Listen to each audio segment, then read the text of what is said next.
Hey, Exiles. I hope everyone is doing well tonight. It's Tuesday, so that means it is stream day. Tonight, we have a few things going on. First up, we're going to play some Path of Exile 2, and we're totally going to talk, totally non-spoilers, about Clair Obscur Expedition 33, which is my latest obsession. Absolutely shocked that I enjoy that game. Next, at about the 1 hour mark, we will be hopping on with Path of Exile 2 build creator and opinion columnist, opinion video maker, KallTorak, about, all things Path of Exile 2. It's going to be an interesting chat. Can't wait to have it. I have been viewing his content since Grinding Gear Games highlighted him in 010 for crafting a Thorns build. So, yeah, pretty cool. I would never play a Thorns build, but it's interesting that he truly enjoys that archetype and is pushing it to the absolute maximum. Hey, Hung Step Bro. Hey, Ryan Johnson. Yeah, you're first, bro. Yeah. You're first. 100% first. Let's just hop right on into PoE 2. Yes, with my little kitty here. Hi, Zoja. Hi. Should be a fun talk. I think that I am almost only going to play Path of Exile 2 on streams, everybody, because I am currently obsessed with Clair Obscur. Absolutely obsessed, you guys. I just... Please, no spoilers in the chat. Oh my goodness, I'm avoiding all spoilers. I love the game, the story, the world, the characters, the gameplay. I've never played a JRPG before, a Japanese RPG. So no Final Fantasy, no Chrono Trigger, no Metaphor Refantasio. I think that's how you say the name of that game. None of that stuff. And honestly, I haven't played much besides Path of Exile 1, Path of Exile 2, Guild Wars 2, and Age of Mythology for the past 4 years. So, I'm honestly not playing a ton of video games. So, I'm really excited to see where this game goes, because I'm really enjoying it thus far, I gotta say. Hey, Nico514, thanks so much for the Prime, dude. Just had to reset that chat box because I think the chat was a little too small for some reason. A few of my things have reset. Hey, Lime Dan, what's happening? So, as you can see right here, I'm actually in a decent spot for today's stream.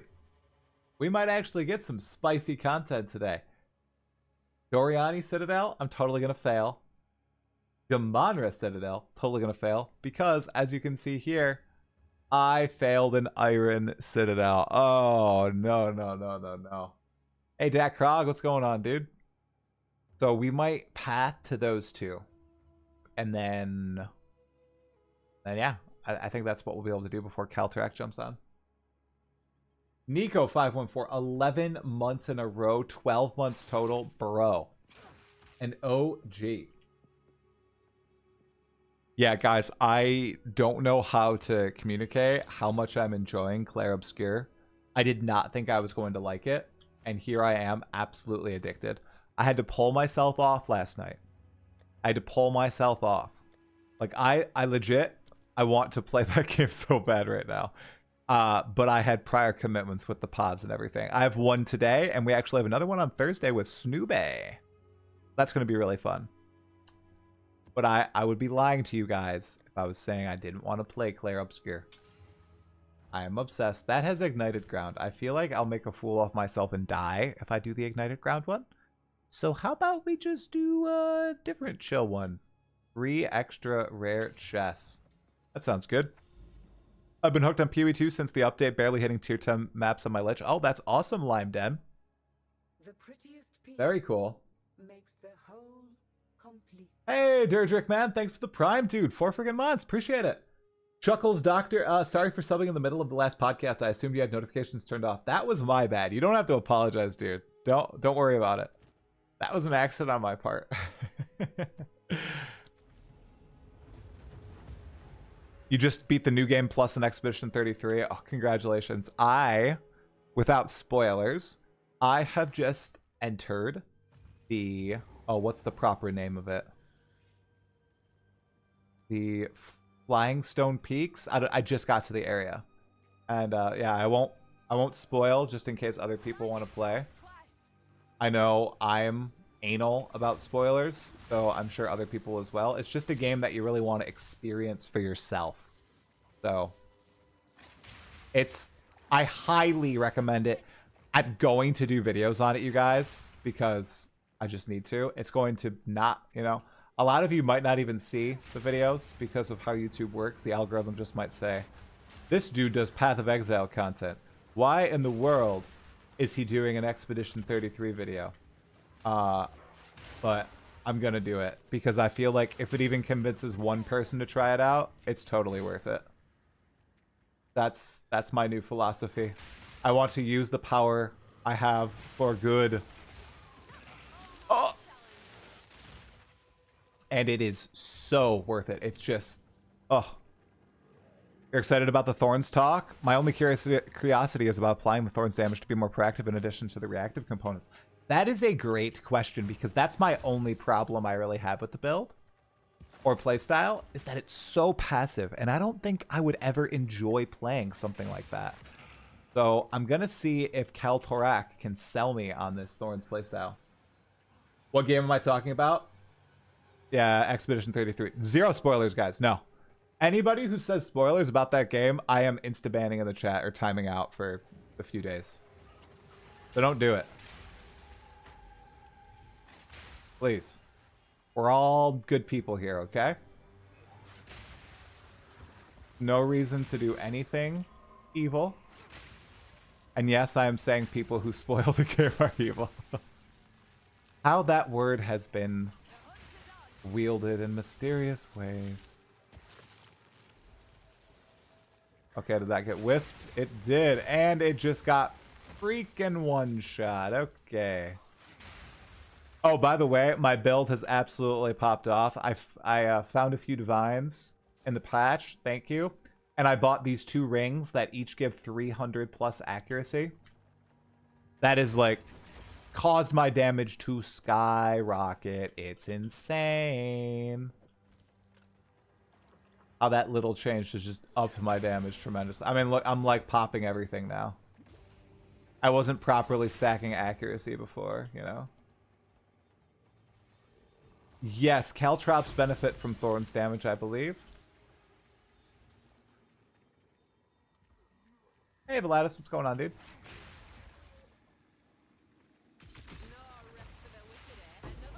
No rest for the wicked. That's a game. Okay, so I know we're playing PoE 2. What happened with No Rest for the Wicked? Because I was going to try that out, but then I ended up not doing that and playing Expedition 33 instead. And I have seen lots of people upset about that game and the developers saying it was like the worst day of their lives. Launch day. Bad time to be an ARPG dev. What the heck? Whoa, whoa, whoa. What the heck happened on launch day? Was it super buggy? Like, were the servers down for No Rest for the Wicked? Oh, not this guy. Oh, brother.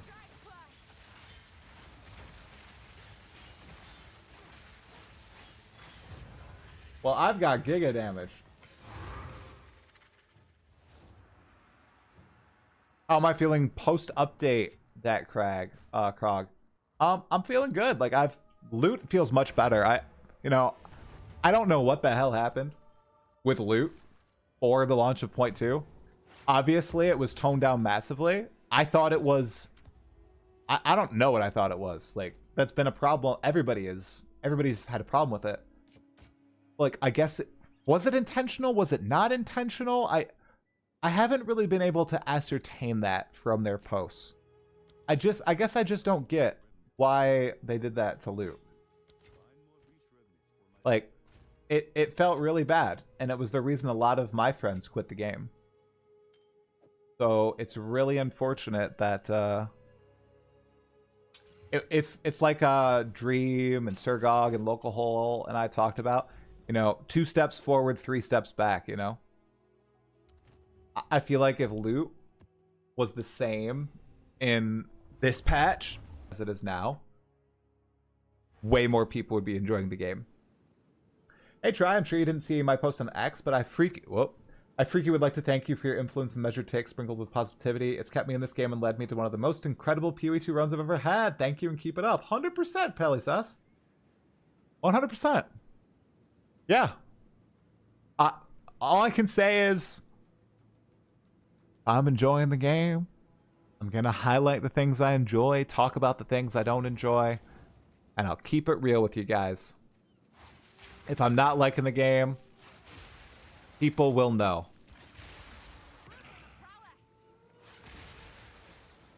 Grinding your games is not paying me. And being super glazy does not get you anything with GGG. It doesn't. So. Oh!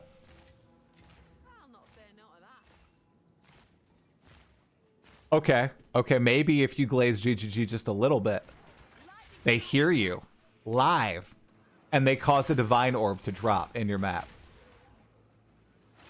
Let's, but I was just critiquing them. Crap, it doesn't add up, guys. It doesn't add up. It doesn't add up! I was just talking about why they did this to loot. Why did I get the divine orb?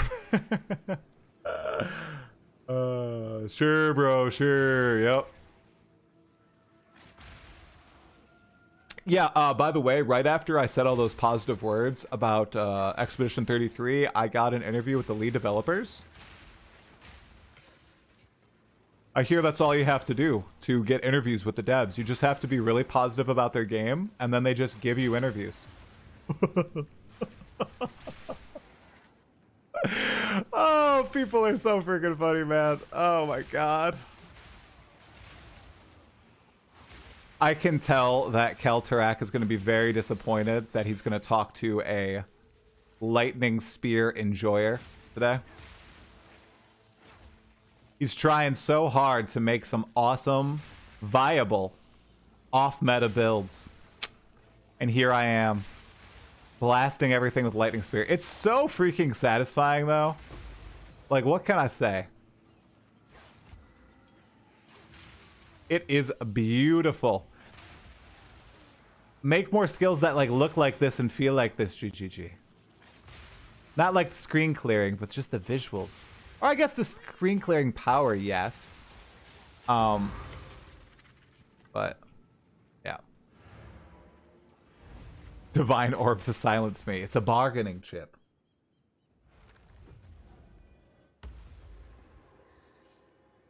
What happened with the economy, you guys? Is the economy effed?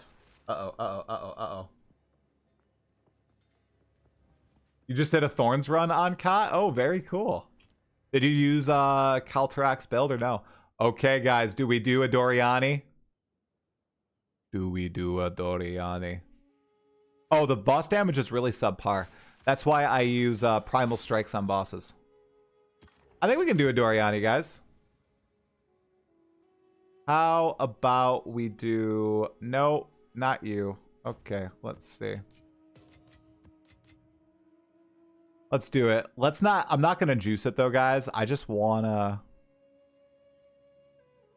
See. I don't want to Giga Juice it. Okay, that's a fine mod. Let's just go with this, you guys. Oh, that's pretty nice. Hey there. That could be an interesting one. Okay. Let's just do a magic. I know I'm not Giga Juicing. Don't get upset at me. We're just chilling. Warrior feeling surprisingly good at the moment, I think. I was thinking about starting today's stream with a mercenary and trying the mercenary build.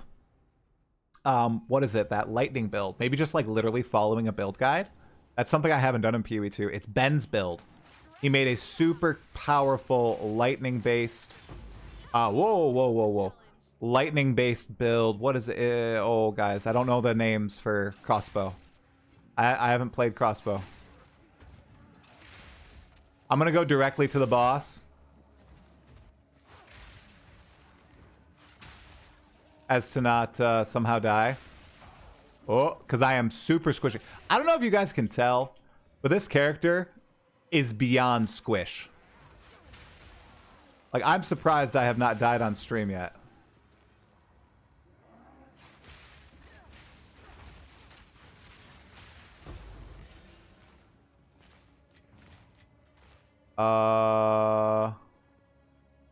Which way is Doriani? Oh, see Daisy. Galvanic shards. Thank you, chat. Thank you, thank you, thank you. I think Doriani is this way. Okay, Doriani is probably not this way. I am being a total dimwit. I think he's over there. It's starting in about 45 minutes, you guys. It's always like 1 hour after stream start. Because I have to get, I have to make sure that I have time in case my daughter doesn't go to sleep right on time. And I have to make sure that I'm not giga nervous in front of chat, because every time I start streaming, I still get super nervous. It's like when I dungeon master. Oh, no. No, no, no, no, no, no, no, no. We're not doing an exile run. It's like every time when I DM'd before, I'd always get nervous at the start of the session. Even though I'd been DMing for years and years and years.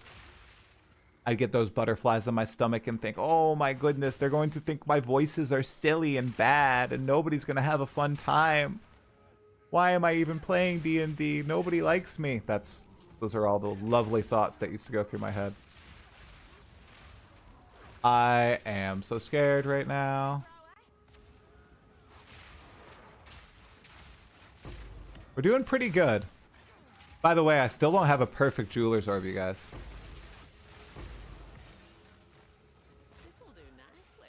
Oh, and I only have one level 19 uncut skill gem. Okay, I think it's right over here. Nope. Doriani. Oh, maybe this is the sideways layout? Is this the sideways layout? I think it might be the sideways layout. Yeah. Hey, Zal, what's happening, dude? That's called excitement. I know. So that it's nerves that I try to channel into excitement, you know? I find that happens like when I was interviewing like Asmongold, right? I'm pretty sure that was the most nervous I've ever been interviewing anyone. And that wasn't even live. I can't even imagine how that would have been live. By the way, Asmongold almost died last night, which is crazy. He fell through his roof. His latest video is kind of hilarious, although I've only watched 6 minutes of it. That would have been a funny headline. Asmongold dies falling through attic, trying to remove dead animal. I think that was like the top comment. Would have been a very Asmon way to go. But yeah, like Asmon, Jonathan Rogers, probably Josh Strife Hayes as well. Man, anybody else that has made me feel particularly nervous? Okay, Crip made me feel really nervous, but that was magnified because I couldn't see his face when I was talking to him. And so that like didn't get better throughout the interview. Like the nerves did not fade. All right, Doriani, where you hiding, bro? I have not had this layout before. It's always just straightforward. I must be very unlucky. Oh,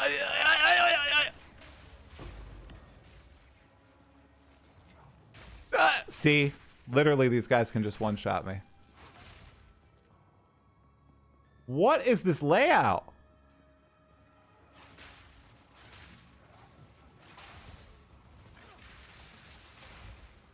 Guys, this layout is crazy. I'm going in a big circle. This totally can't be right. He has to be over there then. Or did I just somehow miss him? That's probably yelling at me. I'm not looking right now. What the? I usually find him instantly. What is going on? Am I bad? I think I'm bad.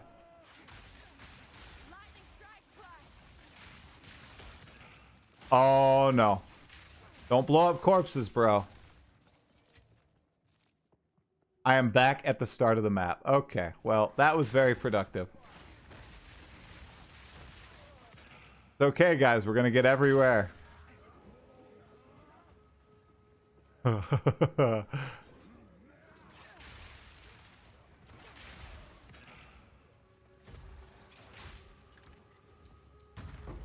Wow, Regal Orb.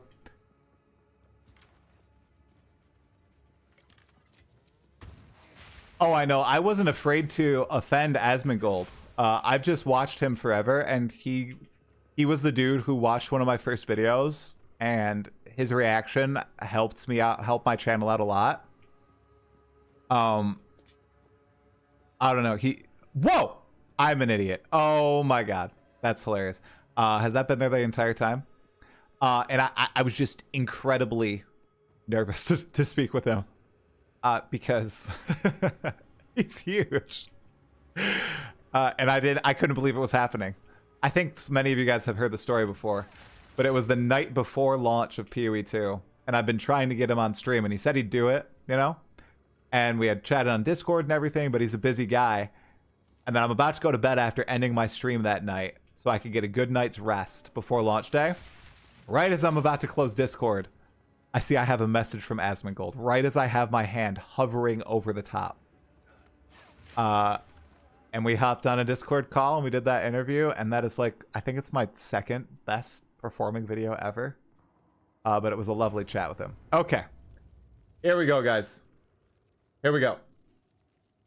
Okay, Doriani time. Doriani time. I know he does not be. I know he jokes about it. Thing.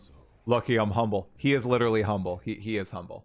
The demon of Atzoatl has finally come for me. I do not know how much damage this guy is going to do to me, so I'm going to be giga careful.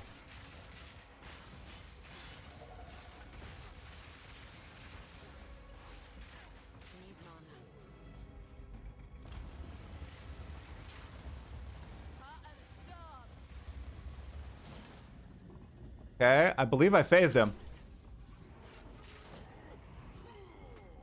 I believe I phased him. Doriani, bro, I phased you. Doriani, I phased you, man. Okay, okay. Oh, ho, ho, ho, ho.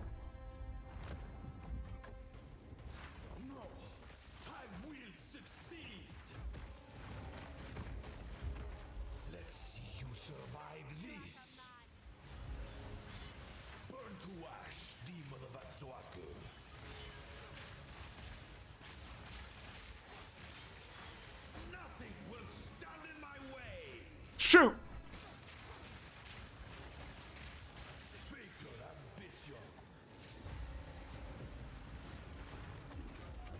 This is not over yet.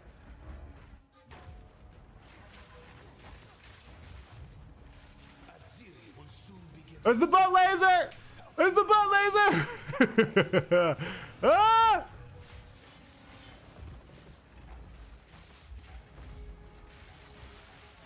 Easy. I should have juiced that map. I didn't even die. I should have juiced that hard. What am I thinking? Silly me. Alright. Alright. Go get the rest of this. Hey, Lil VM, what's happening? I almost said man, but yeah, I call everybody man. So what's happening, man? All right, let's go finish those rares off.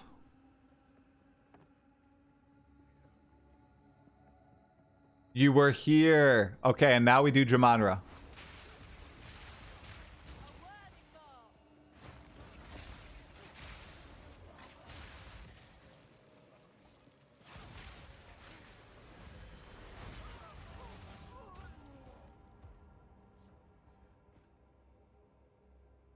I hate that ability so much. You guys have no idea. I know I'm bad. I know I'm bad for getting caught in the volatile plants. I heard it. My eyes did not see it. I should not have died to it. Alas, I did.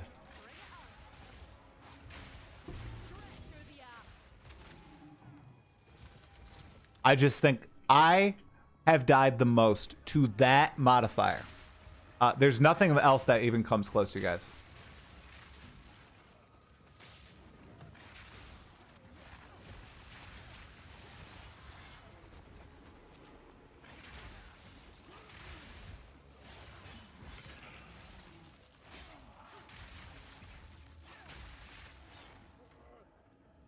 Like only that mod. Chaotic plants burst. Okay, I don't want to do that. Like I'm so close to a level. I was 3% from a level before I died. I'm just not gonna do the ritual on this map because I'm a little baby.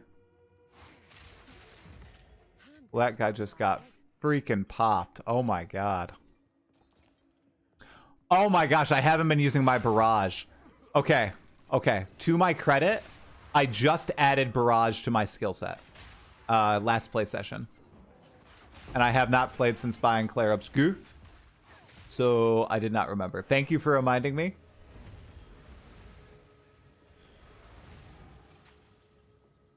think my exile's drunk. D4 Season 8 feels weird. Glad the season journey is over. Hopefully Season 9 feels better. Yeah, so I've been seeing like mixed opinions on that. Like I saw a lot of outrage on day 1. Now I've been seeing some people saying like the game is fun. It's just kind of the same balance as before. So for the people who continue playing, wow, that is decent if armor was good. Oh, it has double rarity roll. Yeah.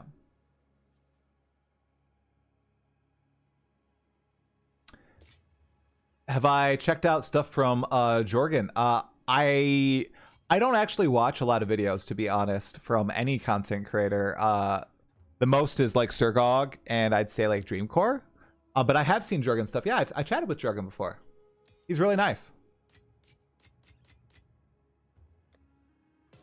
He was actually one of the first people on the pod way back when it first started. He's a really nice, positive dude. Yeah, he was one of the first guys, right? I still can't do this boss without few deaths on those airdrops. Still my timing. I've got the timing down. Yeah, Jorgen's super cool. Okay. Oh, that's wrong. Not doing that. Excuse me.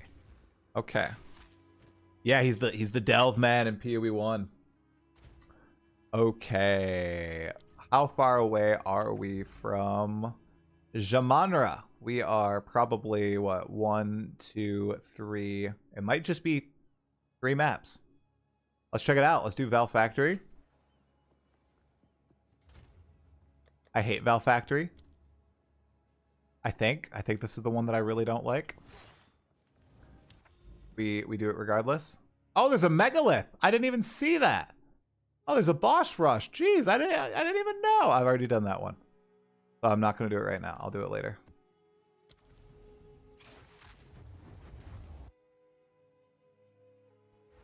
Right.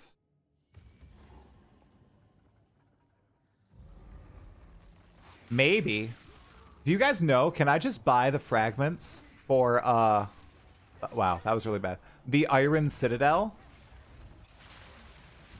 And I could just do Arbiter tonight on stream? Because I don't see an Arbiter anywhere near.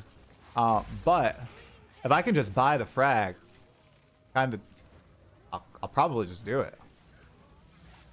I don't know if I have to complete the quest, you know, to have access to the burning monolith.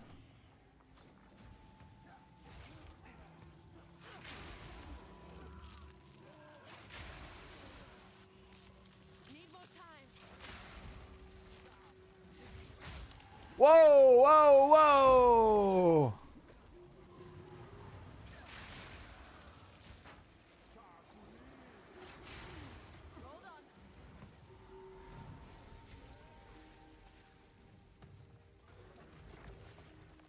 Oh, is it gonna double wisp?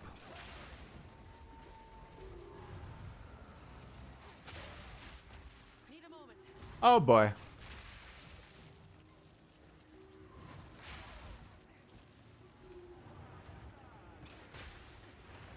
Wait, did it not? Did it not wisp?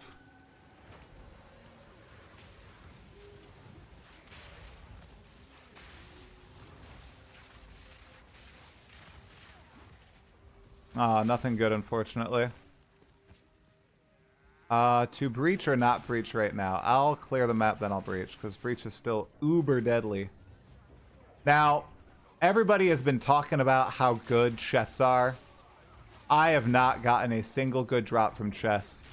It's probably because I crap talk chests and said how much I don't like them when they decided to put a whole bunch of buffs inside chests. So now I'm getting, well, they're getting revenge against me, and I'm being punished because I talked about how loot should good.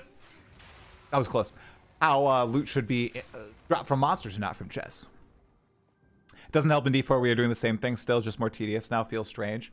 Yeah, that was a really interesting talk with Xanth about it. I didn't really push back a lot in the conversation because I really don't have a leg to stand on when it comes to like good opinions because I don't play the game, right? So I don't want to be like, yeah, I think this is totally the best to the guy who actually blessed the game. But he said something that I definitely disagreed with. And Xanth, if you're watching, what's going on, man? I disagreed with you, but I didn't really want to fight about it. He said that what Blizzard needs is for the same team who designed Diablo 4 to take a stab at Diablo 5.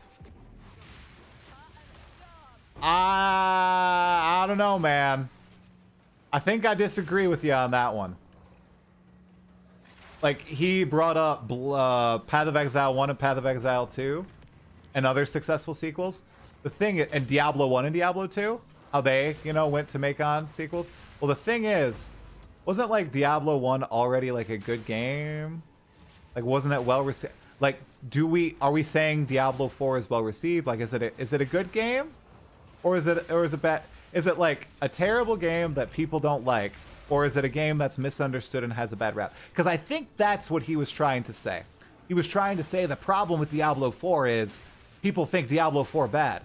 It's not necessarily that Diablo 4 is bad. It's that people think it's bad. I don't know. I haven't found myself liking Diablo 4, so I don't know if the same team taking a stab at Diablo 5 would have great results. You know?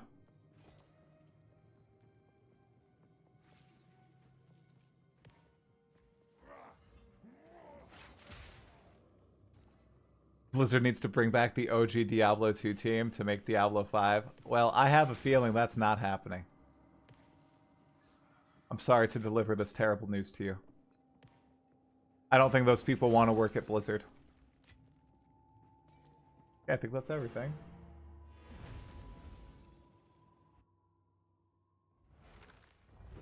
No more Spirit Borg hype, by the way. What? They're one div. Okay.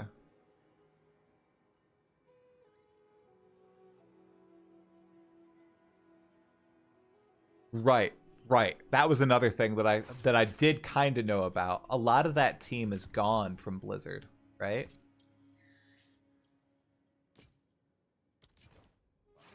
Contracted out? Oh no. Sadder words have never been spoken. Don't contract it out. Oh, I can't do it. I can't glaze Expedition 33 more, you guys. You guys are just gonna get pissed off. I legitimately laughed out loud like 11 times last night in the span of like 30 minutes. It was kind of crazy. Like, the game is so funny. It's just beautiful. See, now I'm playing PoE 2 thinking about Expedition 33. Is this how people who have like affairs think?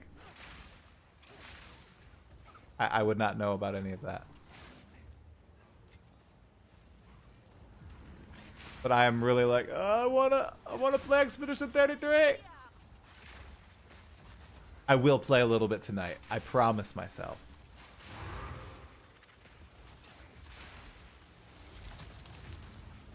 My computer is currently going absolutely berserk. Alright, bro. 5 monsters remain. Oh, there are these ghost thingies. Yo. Where are ya? Oh, tier 5. I didn't even see that.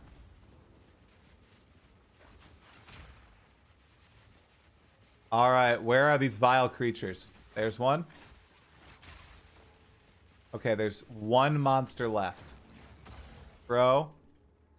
Where are you? Little monster, there you are. Thank you.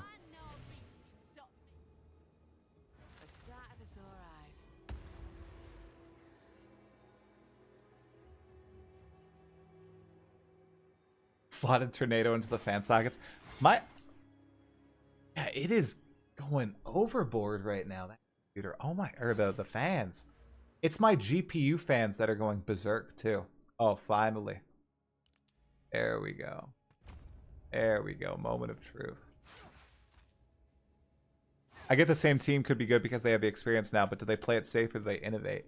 Yeah, they need to take risks, I think.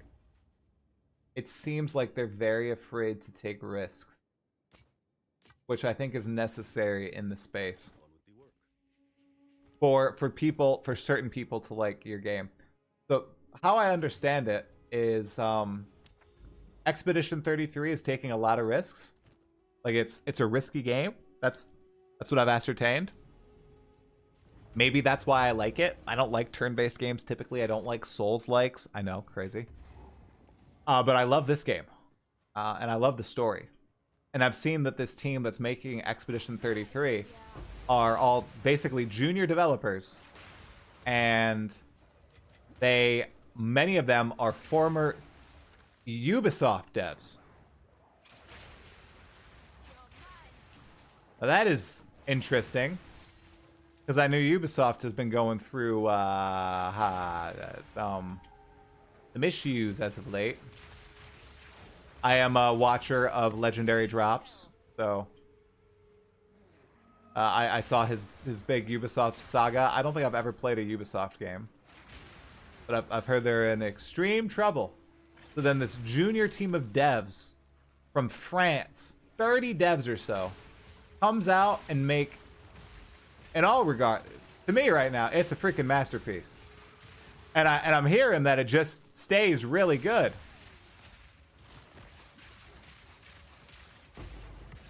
Which, I mean, this is criminal.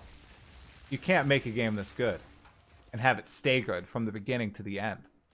That is blasphemy. We all know games must get good or bad. They cannot be good the entire time. Okay? Right? Right, guys? Oh.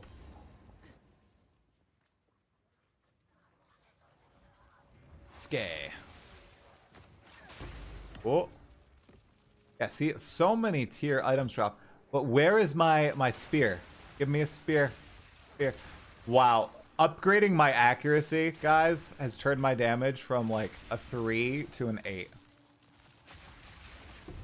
You guys should have seen how bad my damage was before. I was not obliterating screens like this. I feel like I'm now experiencing the true brokenness of Lightning Spear. By the way, I haven't ascended for my final time yet either. Small agile teams can do work, especially when they don't have corporate stooges and investors breathing down their necks. They did incredible work, let me tell you. Beautiful work. Feathered Fortress, ride the western wind and take flight. New movement speed. No movement speed penalty while shield is raised. Well, that's a curious. That's super curious. I don't think I found that one before. I like that. Wow, spell physical damage. Interesting. Alright, let's keep blasting. Oh, boy. Oh, we've got a juicy one. We've a juicy one, Exiles. Wait, was this... Did this have a boss? Oh my gosh, it has a boss. Thank goodness I didn't open a new map. Ooh, ooh, ooh, ooh, ooh. I've never played a Final Fantasy game. So that's why I'm even more shocked that I love this game. My review of it, I'm starting like this. I've never played Final Fantasy. I've never played Chrono Trigger. I bounced from Skyrim. I haven't played a single player game since Baldur's Gate 2 Shadows of Aim at the age of 5. Okay? I have been stuck in the multiplayer online video game circuit for over 2 decades. And so, on one cloudy, lonely Sunday afternoon, I decided to buy and download Clair Obscur Expedition 33, and my, oh my, the game changed my life. No, I'm just kidding. I won't say it changed my life, but I might do something silly. It was a wake-up call, something like that, you know, as my faves do it. But I'm 100% genuine, guys. I've been playing games like Path of Exile and like MMOs. That was close. For 2 decades. Oh, I thought I died again.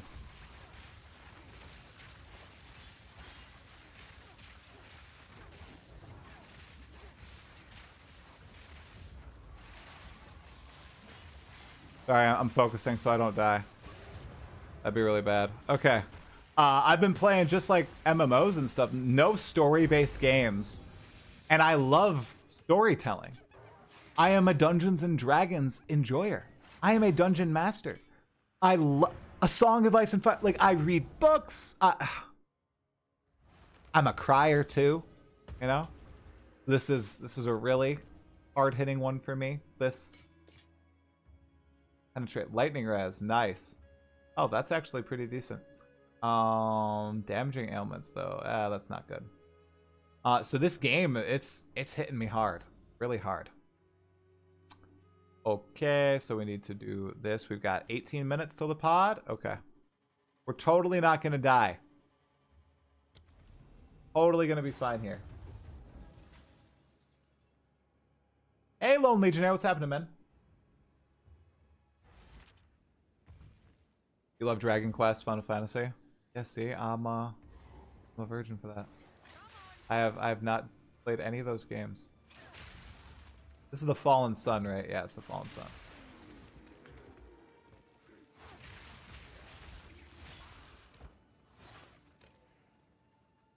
Okay, and I'm really hoping my internet does not fall out because Xfinity came out and it was actually a complete crap show. I don't even want to talk about it. Xfinity is not good. Don't get Xfinity if you can avoid it. If you can avoid getting Xfinity, I highly recommend this. They are bad. Xfinity bad. It is my only choice. They have scammed me. Let's just say they said I had access to fiber. They put me on a fiber plan, and the tech came out, and he told me, yeah, they didn't finish laying the fiber. There's no fiber here, bro. You're already on the fastest internet. They're charging you for literally fiber, and I don't have it available. How is this legal? Like, it's such a headache. I can't believe they can get away with this. I'm like, I'm sub-split right now. That's what I am. Like, it's in progress, and I need to be mid-split to get access to the speeds that I was tricked into paying for. Like, that they said was available in my area. And the tech didn't even know what to do. He was like, yeah, you're gonna have to chat with Xfinity, man. I'm like, no, don't make me chat with Xfinity again, please. I have you here in my house. You seem to know what you're talking about. Don't make me do this again. Wow, double T15th. Let's go.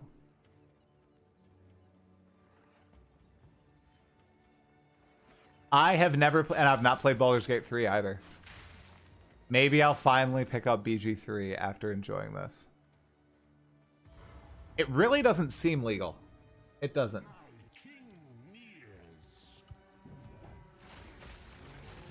Whoa, whoa, whoa, whoa.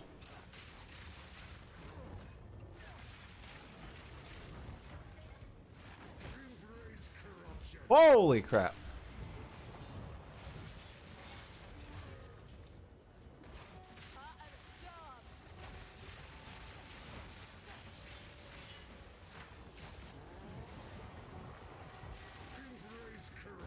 Oh. Easy game. When are we getting more checkpoints? I would prefer them to just maybe streamline the maps more and not do more checkpoints in Endgame. I've never been as happy as when I got to talk to an actual graybeard at my ISP, which understood all the technical terms I used. Ah. Yeah, the dude who came out, he was quite knowledgeable, and I really appreciated it. And he was able to understand it in terms that I could understand, because I am not technical like you, Zap. But I can't understand things when they're explained to me appropriately. Well, isn't that nice? Look at all that evasion rating.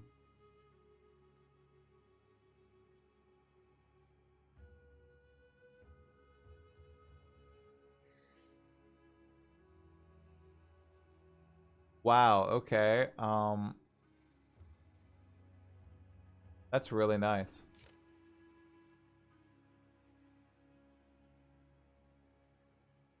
Okay. I kind of want to chaos this. Let's see if we can get the thorns off. Ah.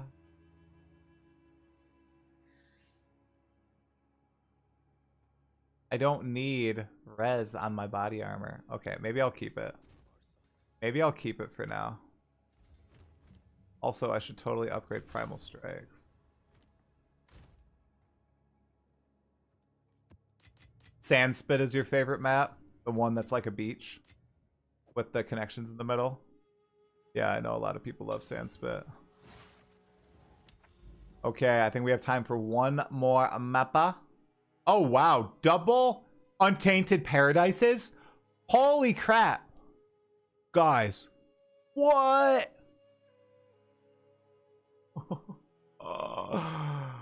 Oh, that's wild. I should make a complaint to the FCC. I feel like they do this type of crap all the time. But perhaps you are correct. Perhaps that's what I should do. That go to that? Oh. Maybe I do double Untainted Paradise. Maybe I should wait until I do Jamanra. Because what if I fail, guys, and then I lose all my XP?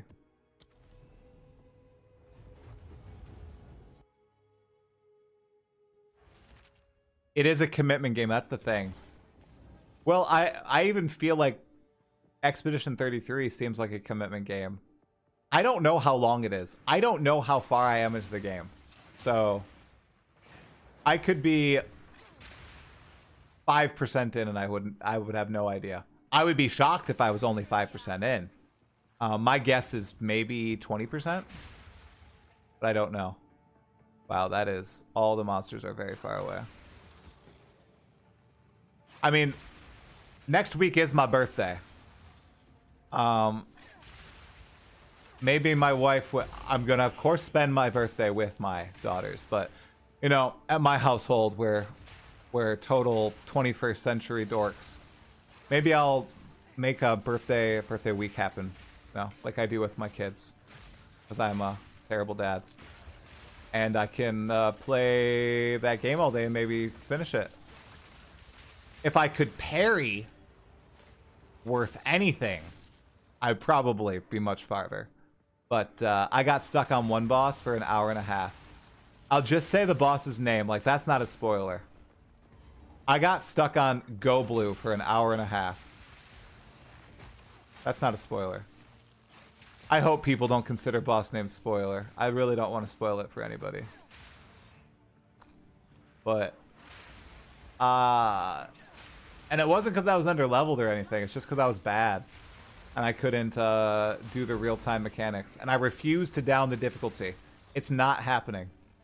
I'm not going below the normal intended difficulty.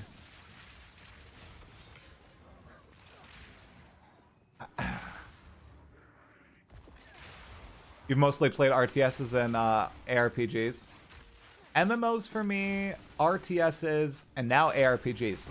Path of Exile 1 was my first like real ARPG that I played a lot. I didn't play a lot of Diablo 2. I just played it when I was a kid.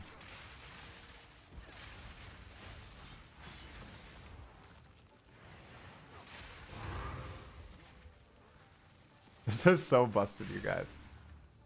This is so busted. And look how strong it is. It's actually insane. Oh my goodness. We are PoE players. We are bad at games. Hey, hey, hey. Kinda true. Kinda true. Maybe. Maybe not true. I feel like I'm getting better at this game the more I play it. Not PoE 2. Expedition 33. Okay, we've got 9 minutes to go. Okay.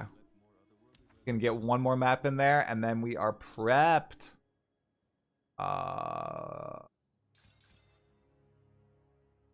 More packs. Do we have a Regal? Alright, I'm slowly getting more and more. Oh god, not this one again. I'm getting more Regals in my stash, guys. We're building it up, building it up.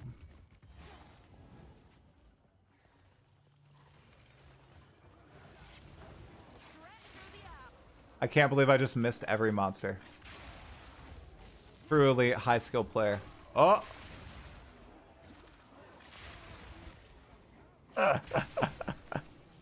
It's so powerful. Oh, it's too ridiculous. The vision! I'm sorry if anyone's disappointed in me, but this is fun. You must remember, I am a PoE 1 player.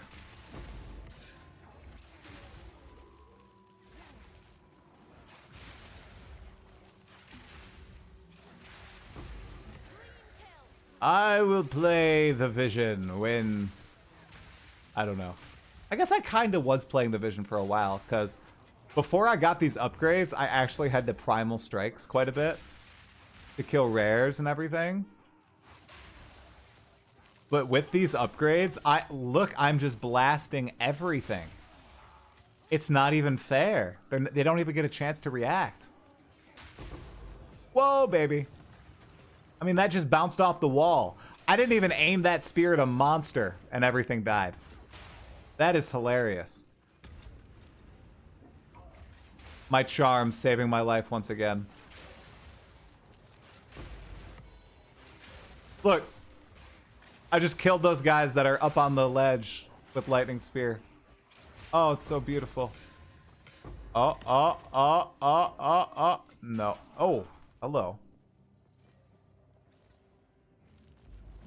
You feel like none of your games are like that, playing every kind of game? I think I will be... We've got a Gamba box. We've got a Gamba box, guys. Oh, boy. Oh, boy. Grinding Gear Games is reward. Uh-oh. No. No. Uh-oh. Is this the game? Or is this me?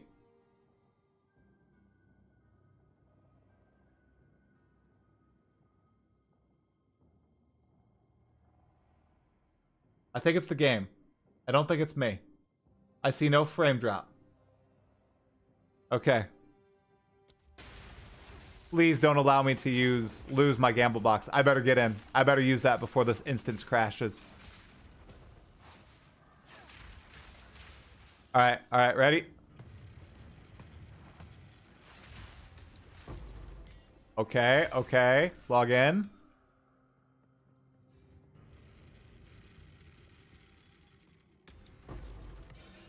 Okay.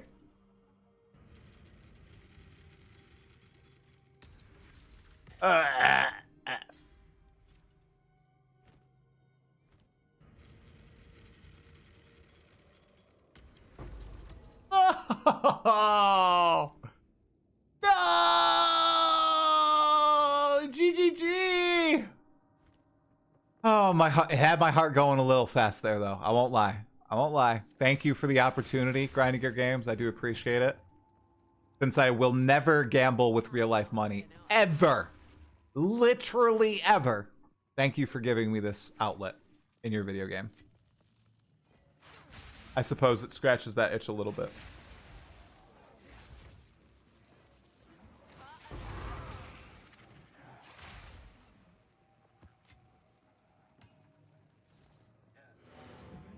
Oh yeah, the map is beautiful. And actually, with Lightning Spear, this isn't actually that bad because my Lightning Spear is bouncing off the walls, so it's killing everything in the general vicinity. It looked like the game just was having a little bit of lag, so... Good now, though. Not 30% movement speed. Dead to me. Dead to me. Dead to me. Dead to me. Alright. Alright, so we are... Wait, there was a breach, right? There was a breach. I think there was a breach. Breach. What level am I? I am level 88, and I have not done my last ascendancy yet.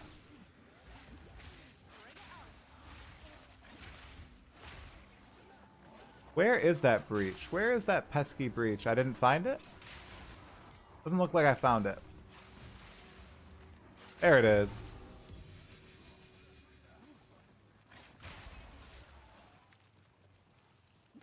How's the loot? It's freaking crazy, man. I wish it was like this from day one. Loot like this would have made this patch so much better at the outset. Oh, come on. Come on. Come on, come on, come on, come on. Oh.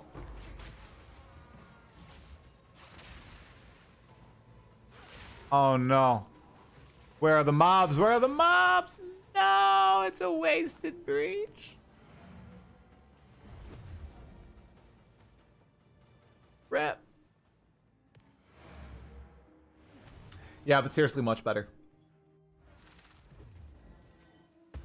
This plays exactly like my Stormwave Monk pre-0.2, but better, and I can't see any reasons why they want to promote this screen-wide wiping decisionless playstyle in the vision. It's just imbalanced, dude. They should... If they don't want this in their game, that's cool. The stories we tell serve to unite us. If they don't want this type of stuff in the game, then they just need to do more frequent balance patches. It's pretty simple. I think that's one of their biggest mistakes right now, alongside with dumping PoE 1. Essentially.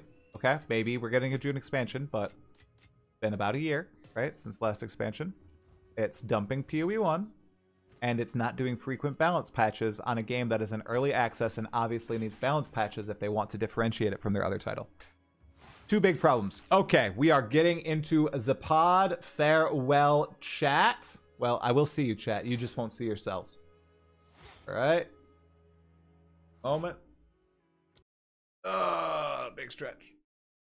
Good. Oh, yeah. Okay. All right.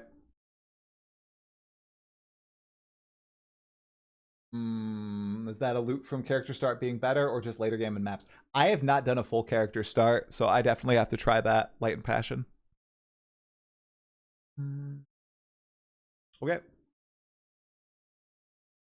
Discord up.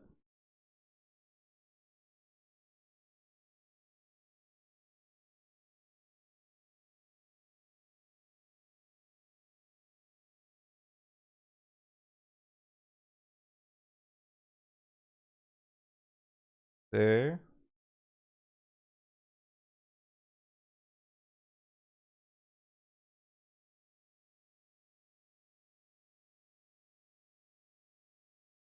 Okay, let me just quickly get screenshot of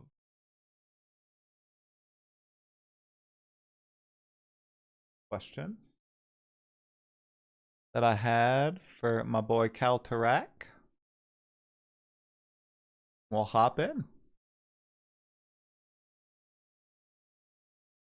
Okay.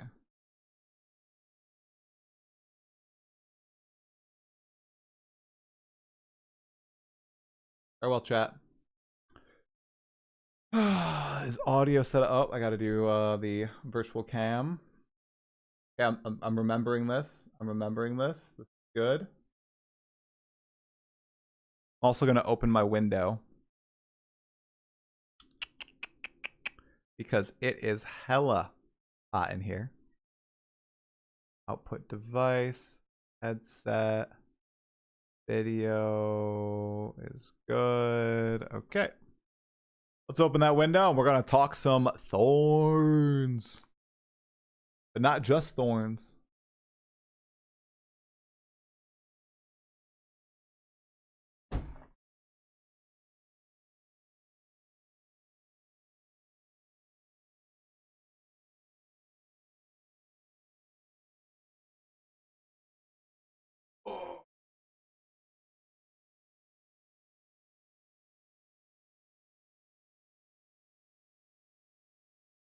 All right.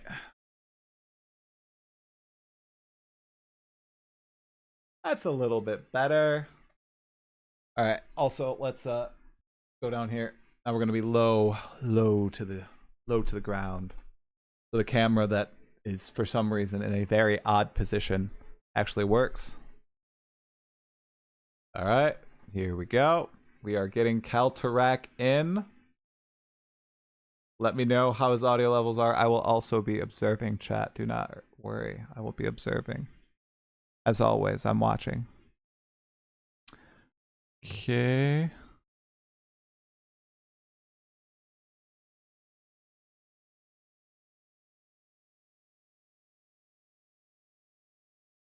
Oh. Full screen. Go. Hello, hello. Man, Hello. how you doing? Oh, I'm doing well. You are quiet. Let me turn you up massively. All right. I just did 200%. Okay, let me know if I just need to move closer to my mic. I can try that too. Let's see. Maybe a little closer to your mic. Try again.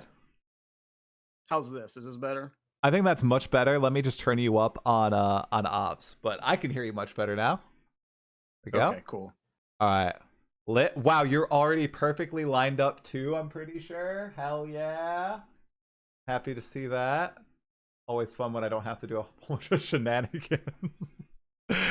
All right, I think. A lot of work running something like this. Oh, if I'm trying to get it into a well-oiled machine at this point, you know, because as little work as possible is really nice, especially Right. when now my daughter's going insane every night. I'm so glad I got her in bed at, I think she fell asleep at 7:52, and I was like, oh, thank goodness. Thank goodness. Perfect timing.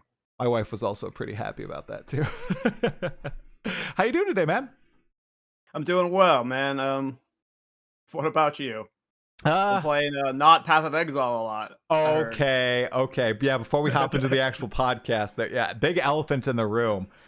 I am now a Clair Obscur story super fan, and that is what I've been playing on my downtime. Although I did play about an hour of PoE2, was blasting some maps, doing a not Thorns build, a not fair build. I was throwing spears, missing monsters entirely, hitting walls, and it's just bouncing off the wall, killing everything on my screen. Hey, man, those were the most fun builds, though. I know it is pretty fun. It's satisfying. It really is. Yes. Took me a while to get to that point, though. I will say it wasn't the like, you know, I think a lot of other people who really know how to manipulate the game and create builds, it was kind of an exponential just increase in power right when I got to Endgame. But it took me a while to get to that point because I wasn't looking up stuff and it was janky for a while. Okay. Yeah. So there are a few uniques that like just cause the power to skyrocket, like Tangle Tongue. Oh my god. I didn't Yeah, I find haven't out done about that build yet. Yeah. Are you going to try to make it maybe work with thorns in some way? Oh no, Thorn does. Yeah, Thorn doesn't work with thorns. A Yeah. lot of those weapon specific stuff don't Mhm. work specifically with thorns. Yeah. Thorns has a lot of bugged interactions right now, so Definitely. All right, man. Well, chat says you are all good in terms of audio, so I'll do a silly YouTube intro and we'll just hop right into it, all right? sounds good. Okay, 3, 2, 1. Greetings and salutations, my fellow exiles. I am sitting down tonight with KallTorak to talk all things Path of Exile 2. The dude's builds have been absolutely popping off, and he has a specialty as well as a few spicy takes on Path of Exile 2 Early Access, Path of Exile 1, game development as a whole. So before we hop into all those cool topics, KallTorak, man, I've been a subscriber of yours since GGG highlighted one of your Thorns builds in 010 in their Build of the Week series. But for those of us who haven't seen any of your content, could I just get a brief introduction and an overview of what you do on YouTube? I'm KallTorak. I make builds, I guess, now for Path of Exile 2, which is wild. Some people might know me as Zoya. I used to make Heroes of the Storm and StarCraft content back in the day. I used to do a bunch of esports stuff for those games. This channel is kind of like a happy accident. I had started it to reteach myself the YouTube algorithm for my game development job. No other, like, we are a two-man team there, so none of us, like, one of us has to do like the YouTube promoting and stuff, right? And it had been a while since I made content, so I just started this channel as like a way to just kind of like figure out how YouTube Shorts worked and stuff, and just started making videos. They randomly started getting subscribers, and then I happened to make one single Thorns video for PoE 2, and it wasn't even a build guide. It was just me like, hey, look at all these cool Thorns stuff in the game, and it is currently still my most viewed PoE 2 video. What's it sitting at? It's a short, right? No. It's a video. It's my video. It's a Path of, it was my very first Path of Exile 2 video. Well, actually, yeah, my shorts are more viewed than those videos. Okay, I mean, my most viewed, yeah, I got like long form 4 shorts and 250,000 views. I saw those, dude. I was like, oh my god, this is crazy. Insane. But yeah, that first video I made is like my most viewed long form video, and it wasn't even a build guide. It was just me like just showing stuff with Thorns, and everything just kind of snowballed from there. For the record, I don't know if this is just what like people are going to call them. I don't consider that one build GGG highlighted a Thorns build. It's a Reflect build, but Thorns builds are, I don't know if that's like a nitpicky thing, but it was that was really wild, man. That was so insane to happen, to be the second person of everyone selected. I'm kind of sad that they picked that build because it's like one of my weirder builds. I have some really cool builds in 0.1 and 0.2 that aren't Reflect builds, right? But that was an insane, like, I'm still shocked that it happened. I still like smile thinking about it. How did that happen? Did they reach out over email, or like did they count? What did they do? Did they just rip it, or what? I was literally at the gym, and one of my friends PM'd me in the Discord. Mouthful is reacting to your video right now. I'm like, oh, which video? He's like, the one GGG made. And I was like, huh? The one GGG made? What do you mean? They're like, you don't know? And I'm like, no. And they're just like, yeah, GGG featured one of your builds. And I literally, like, I paused the music I was listening to at the gym, and I literally just stood there and watched this video, just like jaw agape. Like, I had no idea they were doing it at all. It just, it was such a surreal experience. It's still wild to me that it happened. That's amazing. I didn't know they didn't reach out to you. No, those are kind of, they just dropped it. Yeah, that's really exciting though. Like you said, Bethel was the one that was reacting to it when you first realized it was happening. Yeah. See, like learning about someone watching your video, like that happened to me with a few content creators with my first videos, and it was always like, wait, that person that I've been watching for like 5 years is randomly watching one of my videos. This is so cool. It's a crazy feeling. I can't believe they didn't contact you though. That's wild. Nope. Hopefully for 020, you know, they contact you and you can be like, well, here, I actually have this really cool build that I love to highlight, you know, since you're pumping I out have some stuff. really fun builds. My Thorns builds are fun, but I don't know if you saw the minion build I did. I thought that was my favorite build of the patch so far. I use Unearth. I don't know if you've seen that skill. It's the witch starting skill that spawns from corpses. Yeah. I use that with the specters that spawn minions, like the Locust Queen and stuff. Their spawns drop corpses. So you just have infinite spawning corpses from these specters. And then it's a really easy gem to get high skill level because it scales off of physical spell skills, not just minion skills. There's no minion skill wand, but you can get +5 physical spell skills on the wand, which just gets the gem skill level like easily to level 40. Like you can get it above 40 technically, but it caps at 40. But it makes the minions super powerful, and it literally floods this. It's like, I call it my StarCraft 2 build, my StarCraft build, because you have over 100 minions on screen if you do it right. Yeah, it's so fun. Okay, I'm gonna need to check out that video, and I'll link it in the description for anybody who wants to see it. By the way, his channel's gonna be linked in the description. He's got a bunch of crazy stuff, and I didn't actually include this question, but I figure since we're chatting about some of your builds, Cal, do you have like a favorite build that you've made in PoE 2 so far? Or not? Not one that's a favorite child yet. Um, I really, really liked my Bone Storm build I did in 0.1. Okay. It was like the first build that like I made without like looking anything up. I had Nice. saw someone use like the Snake Pit Pearl Ring on a Ember Fusillade build, I think. Okay. And I was like, oh, I wonder how this would work with Bone Storm. And then it just ended up being like it was like the first build I cleared +4 Arbiter on, and that was like, Right. "Oh, okay. I can actually, like I'm not just a gimmicky guy. Like, Right. this is like I can clear difficult content with build crafting." And I was really excited to do Bone Storm in 0.2. First, I wanted to do it on Roa, but Roa can't use spells when you're doing Bone Storm, so Right. that broke my heart. And Yep. then Snake Pit Pearl Ring went from like a 1 Exalt item last patch to like a 15 Divine item this patch. I think for multiple builds we're using it. Like I think ED Con builds and stuff were using it early on. So I was Mhm. just like, well, there's like not a single build I've made that has cost 15 Divine total so far. So I'm not going to Good justify man. spending 15 Divine on a single item. So it's just like, no, but like, and I'm not going to play Bone Storm without Snake Pit Pearl Ring after I play with it at 0.1. So it's just Right. like, rip. Right. Well, I mean, your creativity, okay. It From what I've seen, it's kind of unmatched right now. Like there's not a lot of people moved on from PoE 2 pretty quickly, and you've stuck with it. I'm kind of curious. A lot of the people who have moved on have a lot of experience in the ARPG genre when it comes to content creation, or just people lasted PoE 2 for like a week and they're like, no build diversity, lightning spear is the best, I'm just moving on. Have you played a lot of ARPGs in the past? Did you play Path of Exile 1, any of the Diablos, any other ARPGs, or was PoE 2 your first foray into it? Because I know you mentioned Heroes of the Storm, World of Warcraft. Any other ARPGs? Yeah, I've been playing ARPGs my whole life. I've Okay. been playing Diablo 1. Like, my dad's a hardcore Oh, gamer, wow. and, like, I grew up, like, sitting on his lap watching him play games, and then, like, Nice. we eventually used to do, like, hot seat games with laptop, passing them back and forth. I've been playing Diablo 1 since I was too young to be playing Diablo Yep. 1, Yep. where I literally had nightmares of the Butcher, the first time seeing him, literally had nightmares of him, but I've been playing those games for a long time. Um, I was always too afraid to be a build creator in PoE 1. The game is very overwhelming. I've been playing it since its original early access. If you're one of the people who used to trade in the mud flats by dropping loot on the ground, hey, I was one of those dudes too.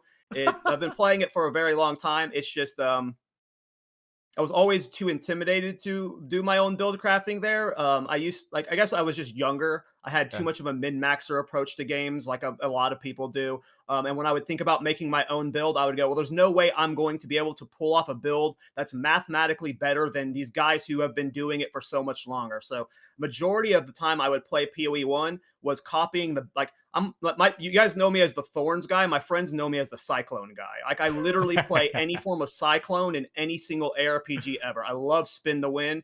It is like if you're a Spin the Win boy, you get it. There's just a zen to just Cyclone that you're floating through the map, and Yeah. it is Yeah. so enjoyable. If Cyclone was in the game when PoE 2 came out, I may not have messed with Thorns much. That's true. But So I'm guessing you're pretty excited for its implementation eventually into the oh game. yeah. Yeah. Oh yeah, because they added Crackling Barrier. It's a support gem that gives you, I think it's 15% increased Thorns damage when using a channeled skill, and Oh, Cyclone is a channeled skill. So when Cyclone's introduced, I know there's like an item that like makes your knockback pull in. So I'm gonna do like a Cyclone Thorns build that's like yoinking people into the pool, yeah. and I'm sure there'll be some fun. Yeah, but yes, I'm gonna play Cyclone when it's Oh, here. definitely. Causing people to hit But you. yeah, I've been So if playing your it for a while. cyclone doesn't kill them, they're just killing themselves, attacking you. Yeah, Yes, that sounds good. yes. Very cool. Okay. So you're a veteran, been playing PoE 1 for a long time, and crafting builds, it was too intimidating. So was it more so just was it the build crafting itself, or did you build craft in private at all? Or you just didn't? You just followed builds and didn't post I've anything? build crafted in other ARPGs, but in Others? PoE 1, there's just Okay. like especially early on in PoE 1, I would make my own builds, but once like Yeah. it got just the layer of depth that the end game has, like there are just mathematical breakpoints you have to do, and it's not that I can't do math. It's that it's like when I'm playing games, I don't want to be doing math. I want to like when I'm Preach. in PoE1 or in ARPG, I don't want to be sitting in my stash crafting for hours. I don't want to be sitting in my trading for hours. I want to immediately log in, put a map in, and just blast with some music off and just like go and just play the game. Like I don't want to I don't mind doing that stuff, but there's just a level, like you said, there's a level of depth and complexity in PoE1 that once you understand it, like once you actually truly understand it, you realize that. And especially my biggest problem with PoE, like I have a few complaints about PoE1, but my biggest complaint for the longest time that really prevented me from build crafting was the cost to respec. For the longest time in PoE1, if you messed up a character, it meant you made a new character. Mhm. You oftentimes did not have enough regret orbs, and if you did, it was probably not worth it to spend them making on that character regretting all of those passives. It was not a good environment for experimentation, and I specifically I don't want, we could go into it if you want, but I really dislike the PoE1 campaign. It is my least. It is the worst campaign of any ARPG experience when it comes Wow. to just how like if you take a break from PoE1 and you forget like which vendors do which things, how did how like I remember when I took a 2-year break from the game, I came back, I like how do I get scrolls to ID? And he's like, oh, you got to like go to this vendor and you trade it. Like there's so many different vendor loops, and you have to know what gems you can do, and then you have throughout the campaign, you have all these different colored sockets, you have these different links, you finally get a big upgrade, but you can never equip it. Like Hmm. I hate leveling through the campaign, and I was never good enough at it to where like a lot of people are like, whoa, the campaign's 6 hours. I never got. Right. I was always so angry during the campaign that it would be like play for 3 hours, I have to take a break. Play for 3 hours, take a break. I never mastered it. So it was a combination of the cost of respec versus me just never taking the time to master the PoE1 campaign, that it was just those two things always prevented me from wanting to ever build make in PoE1. Those are two interesting things that push you off from PoE1. Now, I'd love to, before we dive into more build crafting, to contrast that with Path of Exile 2. So on the respecking front, do you think that's a lot more fair in Path of Exile 2, especially once you get a little bit later into the game? Oh yeah, I think it's still kind of harsh. It might need to be tuned down a little bit for Okay. early access. Yeah. I'm working on a Thorns Chihula monk right now, and I just spent like 8 million gold trying different things on him, and now I'm Oh. broke, and now I have to figure out what I'm going to do about that. It really sucks. It honestly really sucks as like a build creator who's actually trying to like test things for Mhm. GGG and like give good feedback. Like I just spent all of my gold on a single character, and it was for good things. I just learned stuff on this Chiyula monk that's going to completely change all of my Thorns builds going forward. I just solved so many problems with it, but it was so costly. And maybe that's how it should be, but it's way better than PoE1. I don't know how it is now. Whenever I saw PoE2 at the first time they displayed it at ExiledCon, like the real first display, I think it was like 2 years ago, I was like, okay, D4 was bad at the time, and I was pissed at it. I was like, okay, I'm taking a break from ARPGs. I'm not touching anything until PoE2's out. So there was like I had not touched PoE1 until the Pox list. I Okay. was a big gap there. Yeah. So I don't know what it's like now. I heard they did add gold respects to PoE1, so it might be better now to like go into that aspect. But in terms of like what it was before, PoE2 is way better for that aspect. Way better. I didn't know it was that expensive in Endgame, but I mean, if I guess if you are respecing a Well, bunch of I nodes would try a consistently, lot of stuff. yeah, Oh that's the yeah, I thing tried a lot of stuff. exactly. So that 8 million, I mean, it builds up, especially when you got those gamble boxes now. You want that gold for the gamble boxes, Oh man. no, I have a YouTube short I'm posting tomorrow of me walking up to one, and I click it and I get a perfect jeweler orb. And I think what my instant response was, "Yep, Thorns OP boys." That's just the short. But yeah, those that is the single best change to this patch, by the way, is those gamble boxes. Like that is the perfect dopamine rush you want in these games. It's just every time you see them, you're just like, yeah, you don't care how much gold you waste. You're going to click it every Oh, time. 100%. Yep. I just got one. Every time. Yep. Yeah, I spent as much gold as I possibly could. So, okay. So, Never click more than 4 times. Never click more than 4 times. Okay. If you do the fifth one, it's like millions of gold, and that is never going to be. You don't like, think it's you worth might it? get lucky. Do you have a better chance in that last one or no? I don't know, but every time the 2 times I tried it, I got augmentations from it. So I chat might know better than me, but I always stop at 4, and then the fifth one has never felt worth it to me because it's like 1.5, 1.7 million gold, sometimes 2 million. I don't know how it scales and stuff. Yeah, But mine it's was a lot. mine was a 2 million, so it probably wasn't worth it. I could not afford it. I probably would have clicked it because Oh I'm an yeah, I idiot, did. but I could not afford it. Not with no. I mean, maybe it gives you that perfect mirror drop. Possible. Okay, so respec, good. Now campaign. This is gonna be a spicy ass take, I presume, from you. PoE 1 campaign, not a fan of. Path of Exile 2 campaign, obviously you are cranking out quite a few different builds. How do you feel about the campaign right now? Characters in Endgame already. Yeah. So I think the bosses are like my favorite. Like I don't know if I could enjoy ARPG campaigns as much as the PoE 2 bosses specifically, just the boss portion of it. Yeah. Every boss fight is kind of fun. Like even like whenever I'm trying out a new build, I will specifically go to all of the side bosses just to see how the build interacts with those encounters, right? Versus a lot of like not all the fights in the PoE 1 campaign or any ARPG campaign for that matter. A lot of the bosses are like you face tank every one of their mechanics, and they're not boss fights. They're rares. They're the glorified rares. Not all of them. There are quite a few boss fights in PoE 1, like a Katava. That's really cool, right? Yeah. But it's the bosses just are very enjoyable to look forward to. There's always the next boss fight that you can look forward to, and that's what I enjoy the most. Right now, there's like a lot of friction in the campaign. The map layouts are some of them are so damn awful. I don't care how many times they tweak waterways. I'm never going to be happy with it until they remove the stupid damn levers. Like, some of the layouts are just awful. But when I think about what the game will become when it has acts 4, 5, and 6, I don't know if there's going to be a ARPG campaign experience comparable anytime soon.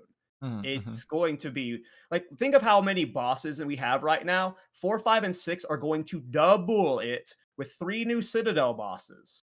Like mapping is going to just get completely changed with boss variety alone when that gets introduced, right? Yeah. Like who knows what that's going to be like in vain, but like yeah, that's the best part about the campaign right now. Is it's just like every boss is like a new challenge, Right. and you get to really measure where your build's at because a boss is going to tell you if like, oh, my damage is starting to taper off, oh, my survivability's taking a hit now, I might need to change these passives up because I've been really greedy with my damage and stuff. Yeah. So I just think it's the bosses that carry the campaign. Yeah, boss fights my favorite thing in PoE 2 right now as well. So I'm curious, is there any particular boss that you found is a true challenge for many builds, like a one true encounter that just pushes your build to the max pretty much every time or most of the times? Or are they all? Is it different for every build, kinda? It's different for every build. I think like if I like what I use to benchmark my builds Okay. is Breach. Breach Okay. is like very accessible, like cost wise, and like doing +2 or +3 Breach if you can clear it. I find that to be a reasonably strong build.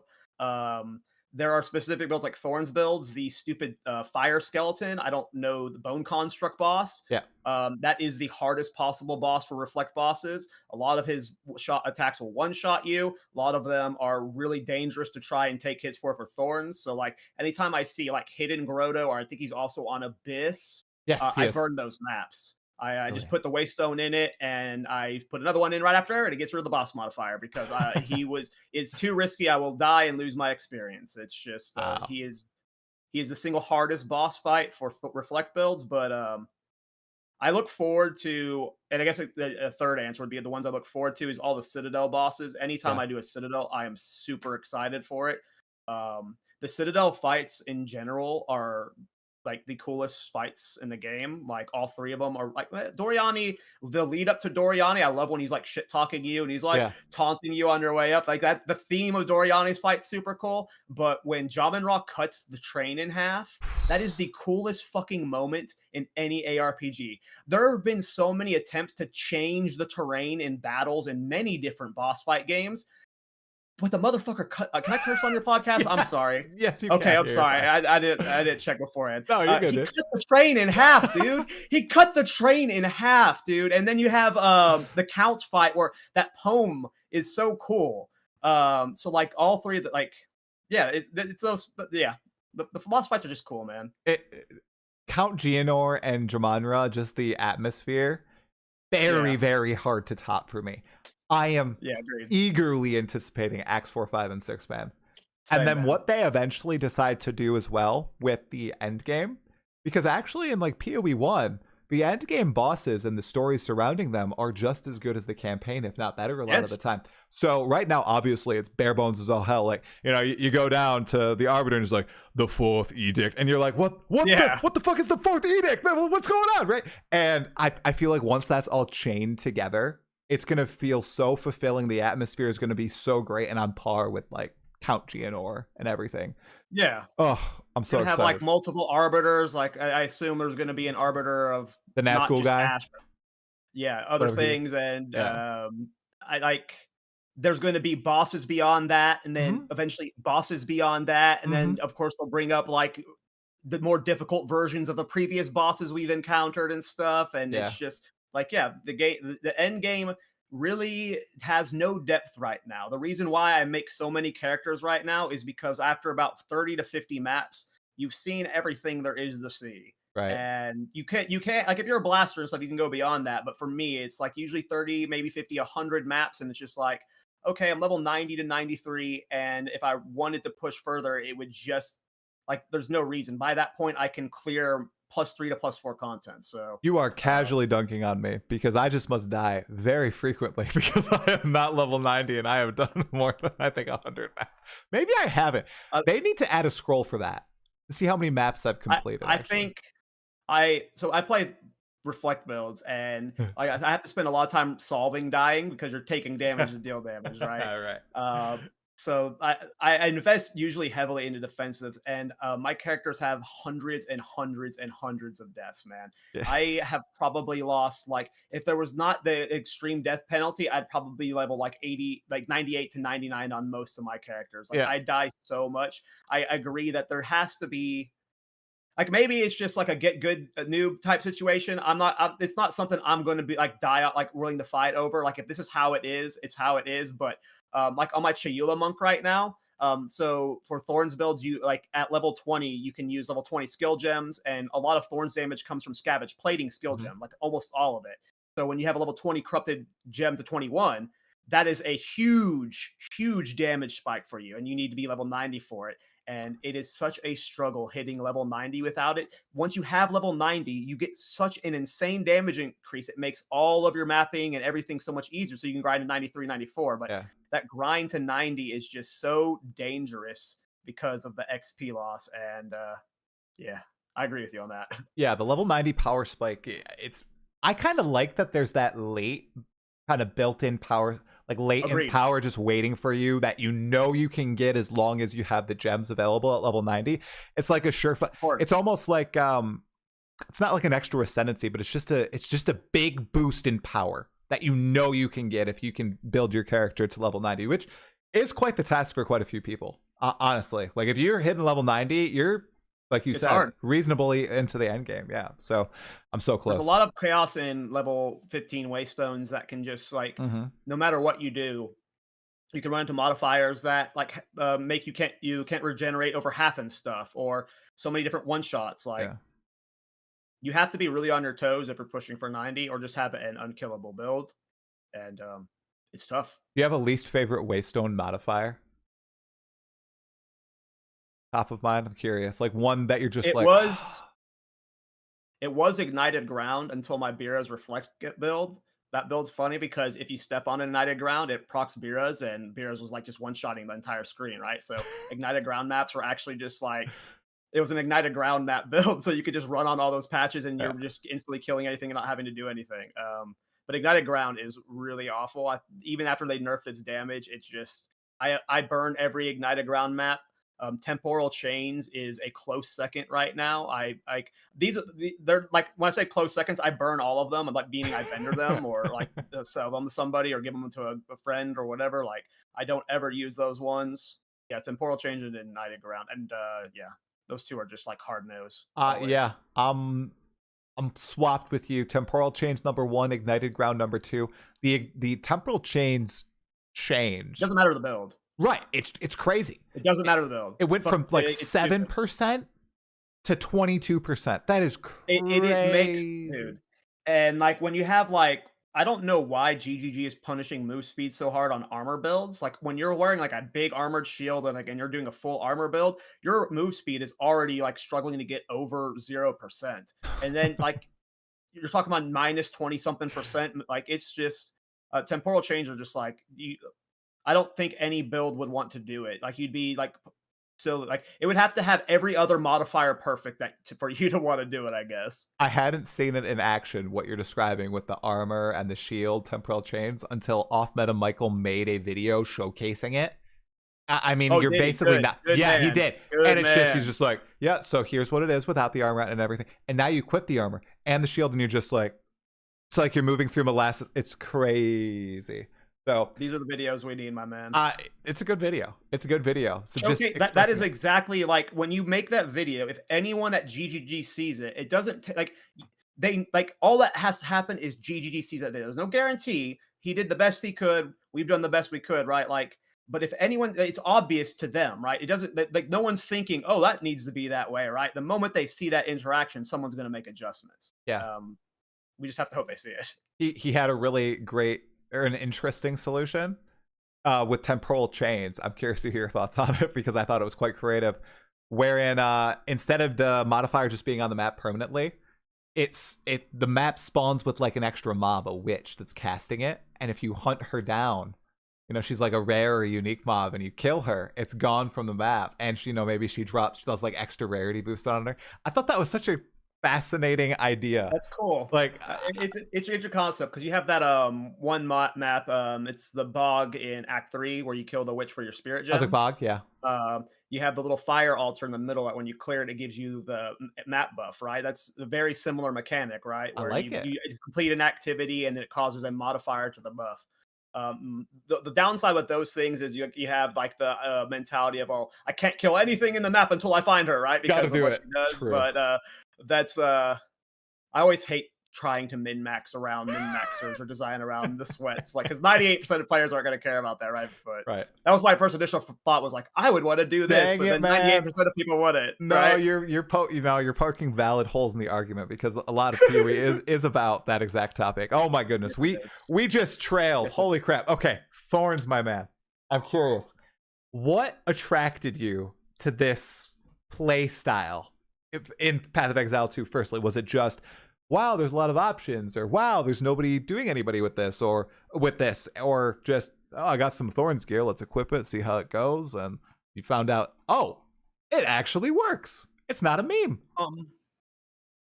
So if you look at the very first videos on my channel, the first two I uploaded were Diablo 4 Thorns PvP videos. I'm normally a PvPer in video games, Yep. and I've always wanted ARPGs to do PvP right. And surprisingly, what Diablo 4 very rarely did right, one of them was their Thorns was actually pretty fun, and then their PvP, at least in the early patches, was pretty fun. But I did a Cyclone build originally in that game, and then I got a Thorns unique, and I was like, oh, this sounds like it'd be hilarious in PvP. Let's see if it works. And then I was people were one-shotting themselves off of me in PvP. So I made like 2 little funny montage videos of that. And then I ended up doing Thorn's Endgame videos after that, just for the fun of it. Just because out of D4 was there's not really much to do, so why not play Thorns, right? Yeah. But the exact same thing happened in PoE 2. Started as an EDCon Infernalist, and EDCon was just not working for me. For most people, right? It just was not good. It's got way better in 0.2 for a reason. Yeah. But when I was mapping on it, I got a Thorns unique drop, just like in Diablo 4, and I was like, oh, I thought Thorns was a dead stat in PoE 1. And I work in game development, and it's always bothered me that game developers add stuff to games for no reason at all. And Thorns in most of these ARPGs, at least the older ones, were literally dead stats. Someone took the time to code that into the game, to assign it to these items for it to have no value. And that's always bothered me. And that's why it kind of attracted me in PoE 2. I saw that GGG was taking a dead stat that they a formerly dead stat that they had for some reason had determined dead for the entirety of PoE 1. Yeah. And they were now put an item toward it. And then I was like, oh, cool. And then I watched I think it was like a DS Lily video about how to look up stuff on the trade. And I learned that how to like search all the modifiers and stuff. And I easily found like there was like several different things for thorns. And then I looked at the skill tree and I was like, oh, hey, there's 5 or 6 passives for thorns. And it literally just started from that. It's like that's how all of my builds start, by the way. I think PoE players have a problem because of PoE 1 of asking too many questions. They think, I want to do this, but then what about this problem and this problem and this problem? This ascendancy might not work for it because of this thing. It's like my process is, oh, this looks fun. What do I want to do it on? Right. We go. Like Yeah. that's it. So like that's where it started. It was like, oh, thorns items. Oh, cool. This seems cool on Warbringer. Like could have worked on 100 different things, right? But it just like that go, and that's how it started. It was just and then after that, like you've seen the success of the videos and how well Yes. they're doing. It would seem stupid to stop making Thorns content as long as I'm having fun doing it Yeah. from like the creator perspective of it, especially since like there was no one like because it was a dead stat in PoE 1, there was no creator in the space. It's not like there was a righteous fire guy or not righteous fire guy. What's the Pox ability? That's Righteous Fire, PoE 1. Oh, that's Righteous You're Fire. right. Okay, Yep, yeah, you're Righteous good. Fire. There's no right, like there was no one assigned to Thorns already, so I just kind of slid into a space that clearly has demand. I guess people are watching the videos and playing the guides. Like my mobilytics are getting lots of likes and stuff. Like That's awesome. so as long as I'm having fun with it, I'll keep doing Thorns videos. But if it ever stops being fun, believe me, I won't keep doing it. It's not like a ultra fixation with it, but Okay. it's just a lot of good things going on that ended up aligning. Yeah. And I'm having fun, so why not? Wait, well, I have 2 follow-up questions to do with Thorns. And one is, man, I don't think I'd ever play a Thorns build. It's hard to say that. I'm going to make you play Okay, one. okay. At some point over the course of PoE 2's existence, Bro, I will have you convince you to try a Thorns build. if you can make Werebear Thorns work, give it to me. Give it to me. If Druid is next, I am league starting as a Thorns Druid. What I haven't fact checked this, but one of my viewers says if you go watch one of the old ExileCon videos of like a panel or something, they showcase Druid stuff, and Bear Druid specifically had Thorns Ascendancy stuff. So no matter what happens, I'm league starting as a Druid. If Druid comes out next, I'm league starting a Druid and going Thorns. But if there is a Bear Ascendancy with Thorns, I am absolutely doing that. And if that's what you're looking for, it's coming very soon, my friend. Well, I imagine it is in the next patch. Yeah, well, then I will play Thorns build. Okay, your viewer is lying to you unless I have missed some very crucial Druid information. I don't know. I've never fact checked it, so this could be complete wrong. But I think one of my viewers was. I think the bear is supposed to be like the tank, though, like the absorbing damage. So it would make sense that it feeds into the Thorn archetype. Sense, yeah. So that Druid's also rambly. I've always been pitching for a porcupine ascendancy, but if the bear ascendancy ends up being the Thorns one, I'm all for that, man. Well, there should be some like thorny skills, like vines and spikes and everything to tie into it. So now you're not thorny, but yeah, your spells can be thorny too. By the way, I think Druid and Templar are both good cases for thorn stuff. Yeah, 100%. By the way, you don't know how tempted I was to make the thumbnail for this video is the thorniest build maker. And I really wanted to. I love the Darth Sidious, by the way. Thank you. I thought that was super cool. It was funny. I really wanted to lowercase the T and uppercase the H to be like, wait, what the hell is going on? To have people click like, what was going on? I had it like that, and then I was like, nah, let's not do it. Let's not draw in those people. Let's just keep it about thorns. But I had it for a sec. I was like, oh, this might be funny. Okay, so yes, you might get me. If it's bear thorns, I might do. But the primary thing I'm 100% league starting that. Okay. 100% league starting it. The primary thing that, at least when I'm watching your builds and everything, they don't look too, and I'm saying this playing Lightning Spear. So I don't think active is the right word. Maybe flashy is the right word? Like, they don't have that flash, that big, like, kaboom. I know that you had, like, the Bira's screen clearing thing going on for a while. That was fixed, right? I believe that was, like, no, fixed. It still works, but the damage is not as crazy. A great mapping build, but it doesn't do bossing at all anymore. It's dead for bossing build. So how would you, like, apply that pizzazz to a Thorns build? Or do you think that's possible? Or is this just an archetype where it's like, all right, you are moving around, you're just killing stuff passively. There's never gonna have that necessary flair to it, you know. So there are a bunch of people who say this game's too hard and there's no build diversity and things like that. These people are dumb and bad. Every single day, I am learning brand new mechanics that just completely change how I'm approaching and thinking about Thorns because I'm playing the game and trying new things. Okay. One of the reasons I started my new series is because I'm playing ascendancies you wouldn't normally think of to play Thorns on, to put myself in situations where I have to solve problems. And what I found today on the Chayula Monk Thorns I'm working on has completely solved what you're just talking about. I have now made Thorns fully screen clear with big poison bleed explosions. You can actually see it in my most recent YouTube short. But these are all things that I'm trying to actively constantly solve. Clearly, sometimes there's not the tools in the game, but just because you said that, it doesn't look flashy. It just made me happy because literally like 3 hours before this podcast, I found this weird interaction. It was literally from a YouTuber. Like it just showed up in my feed. It had 68 views. It said like warrior bleed shield build. I was like, what the hell is that? And I clicked on it and he was doing some weird prolification between Herald of Blood and Herald of Plague that was caused like you'll see it in the video guide, but it essentially makes your Herald of Plague cause a poison explosion and it's full clearing the screen. And you're doing that all through bleed, which is easy to build into as thorns. So you just do a single thorns kill, and then suddenly it's causing an explosion that's spreading to everyone. And it's really cool. That sounds interesting.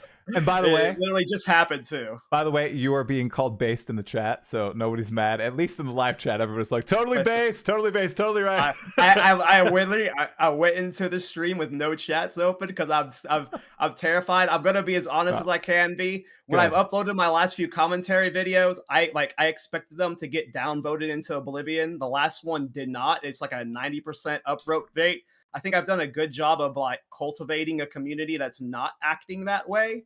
Or not acting that way is the wrong word, but it's just I'm bringing in. I guess I'm cultivating the right audience. I guess is just the right way to phrase it. And yeah, it's cool. I guess I'm sure at some point there might be a like someone reacts to a video and that sends a wave of these people over or something. Maybe this podcast is what does it. No, nobody will come over. Everybody's really nice who's watching, right? You guys, right? Look, when I look at your comments, man, I feel so bad. Man. I feel so bad. I gotta not take them seriously anymore. I'm sorry. I love reading the comments. Trying my hardest to do that, dude. But sometimes they're a little wild. They're a little out there. The doomerism is pretty high. You know, you got. It's not just doomerism. It comes with nothing of benefit. It's just like it's very polarized. Half of them is just PoE bad.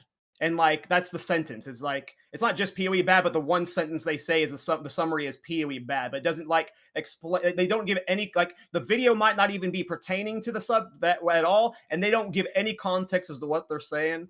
It's really weird. That's why I really like Off Meta Michael's videos because he is saying if people listen to the content of the vids, PoE 2 bad for me in this sense. Here's why. It's great, you know. Even someone who is not as intelligent and is a massive PoE 2 glazer can understand what he's saying, like with the temporal chains that we talked about. Like, yeah, it's perfect. This is crap. This should be gone from the game, right? So I just wish people would be a little less polarized, a little more chill, a little bit more accepting, like yourself, just like going in with a little bit more of an open mind when it comes to like just the game mechanics and it being different from not just PoE 1. I know it's PoE 2. It still can be different from PoE 1 and lots of other games and ARPGs. Speaking a little bit on that, I wanted to follow up one more time with your quest right now. That's really cool to hear that the Acolyte of Chayula is working well with the Thorns build. Do you have any predictions on what might be the wackiest Thorn interaction? Like, do you have a plan, or are you just going like off the cuff? Like you started, now you're on Acolyte of Chayula. Third one is whatever comes to your head next.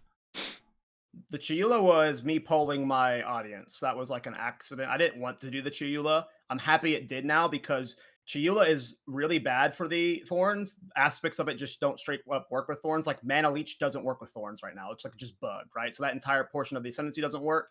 And then the Darkness portion of the Ascendancy removes your Spirit. You can't play without Scavenged Plating right now. Like Spirit Gems are just so important to it. So literally half the Ascendancy has no value. And then the fires from the Chiula Monk is the worst Ascendancy point in the game. It's like so bad and dumb. Where you have to go collect all those fires. They have no value. They don't buff. They get buffed by persistence buffs. They don't like refresh the stack whenever you pick up a new one, like Scavenge Plating does. So it's just the entire Ascendancy is just it's Chila Monk. I did an Ascendancy ranking video last patch, and Chila Monk was last place for that. Like it's just, and they really didn't address a lot of the problems with. And that's sad too, because it's a cool concept. It really is. Yeah, it's really cool. A Chaos Monk should be cool, but right. Because it's so bad, it forced me to solve it's like problems that I didn't have to solve on other builds. And that made me figure out these new things that now, like, so my Chronomancer taught me recoup, right? Every other Thorns build I did, I was doing Leech, but I was like, okay, we're doing Chronomancer, so let's try recoup because it has the recoup ascendancy. The rest of the ascendancy is bad for it. And I learned a lot about recoup, and now I think every Thorns build should be recoup, not Leech, because of the benefit you get from the energy shield. So just a huge learning process from that.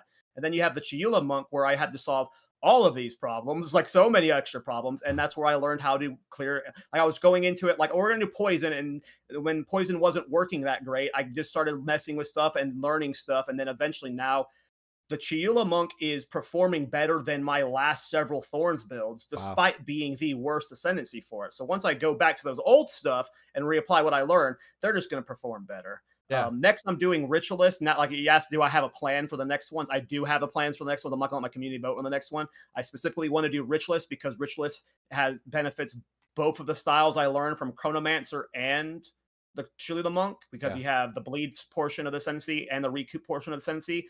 Also, Thorns is just really weak because it's super unique heavy. The third ring slot is insanely huge for. I think it's going to like be massive for the Thorns build. It's going to be so comfy, just the extra stats you get from it. Yeah. And then I think Titan is just like the pinnacle of Thorns build. Like you're just going to get so much damage. So I have Ritualist and Titan planned, and then I'm probably taking a break until 0.3 to prevent burnout. Nice. That's smart. That's smart. And I think there will be an okay size break. Do you think you're going to play the PoE 1 patch now that you're kind of immersed in, PoE 2 at least, or maybe not? I don't know. Okay. It just depends on what's going on in PoE at the time. I was looking forward to trying last Epoch, but now I don't think I'm going to. I'm gonna wait for a future patch, and hopefully they don't do that early access creator thing. Oh, right, where people already have like build guides and crap out. Yeah, I don't like that. I don't like that. It's, like, to me, my favorite moment in this patch was when Cooler Peon, shout out to Cooler Peon, go check out his YouTube channel. He's the one that brought the Bira's Ignite to the public with his build. He did it through a ranged version, and like when you have a ranged build, which is the most meta version of it, don't play my Thorns build, play the meta version. Like, no one could have predicted that coming, right? No one thought Bira's build was going to be a thing going into this patch. It was something that evolved in real time. And that happens because we don't have creators having access to a private build. Right. And like the excuse they use is it's going to make the game better. But then when you look at these tier lists, clearly it's not better. So I don't understand the justification of it to me. And I don't want to participate. The discovery is one of my favorite parts of the game, even as someone who's not like a giant build crafter. Just finding out all this stuff in game, whether it's build related, just new unique. It's beautiful. It's beautiful. And I still did feel that in 0.2, even though I played quite a bit of 0.10. It felt like they added enough new in the game, especially playing it myself, like the Huntress and Spears, that I had that whole feeling over again, and it was awesome. I really enjoyed it. I said it in my last off the meta video, but this patch is a build maker's paradise. Like, if this build patch isn't for most people, that's fine. It's because they reworked all of the skill gems, and then they added a bunch of new support gems and new gems for us to play with and new uniques and stuff. Like, nothing else changed about the end game. This is just a fun little patch for build makers. So I'm having a blast trying out all this new stuff personally. Yeah, that's good to hear. Now, there are problems, but of course there are problems. Hey, We don't have to do that here. I feel like every time I say a good thing about PoE 2, I do have to preface it with, There's like problems. this weird urge. It's just like I can't glaze too hard. Can't do it. I know. Okay, speaking of glazing, maybe this isn't so much glaze. We'll see in a second. Okay, you had a video that came out a few weeks ago at this point that really spoke to me. And it was kind of a commentary on, I'm sorry everybody out there, I'm one of you, don't be too mad, on Path of Exile 1 players and their relation to Path of Exile 2. And I want to preface this again for KallTorak and myself. There are problems with Path of Exile 2, yes, and the fact that Grinding Gear Games has not updated PoE 1 is bad. That sucks. They did say that they were going to update it, and it's been pushed a lot. That really sucks. I feel for you guys. I've had my favorite game basically put into, sunset mode, and that's not happening with PoE 1, by the way. But I know it feels that way, so I understand. We empathize with you, okay? However, KallTorak, you got a pretty interesting take here. Did you want to share it with the class? Yes, sure. I'm gonna preface this with, I'm going to generalize a lot here. When I say these PoE players, I'm talking about the loud, obnoxious, annoying nerds on Reddit that are in every YouTube comment copy-pasting the same message on every PoE video and YouTube short. This is not most of you.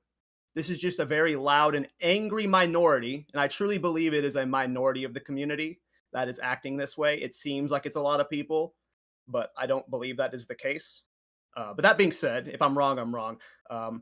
DS Lily, when I watched a lot, she was like one of the few creators that actually made content that was direct, that spoke to new players very well. And I remember in one of her early videos, she said that the PoE community gets a bad rap and gets called gatekeepy. But it's not the creators that do that. It's the community. And I did not know what she meant when she said that, because in every other gaming community I've been a part of, I've been a content creator for 15 years now across many different genres and games. It is the opposite. Most creators are very cliquey. They're very gatekeepy. They want to keep all the views to themselves. It's very like, this is my territory, stay away. If you try and make builds in my section, like we're going to be at war with each other, right? And I expected that to be the same here, right? And I did not believe her when she said that. But it's been obvious, for one, it has been the exact opposite. I have so many creators that have reached out to me, and I have not had like a bad interaction with a single creator across the board. I may not agree with how some of the creators are reacting right now, like kind of rage baiting their audience. I have a video coming out about that. Both you and Sir Gog talked about this topic. I appreciated your perspectives. I might be going a little bit harder in my video. Oh, God.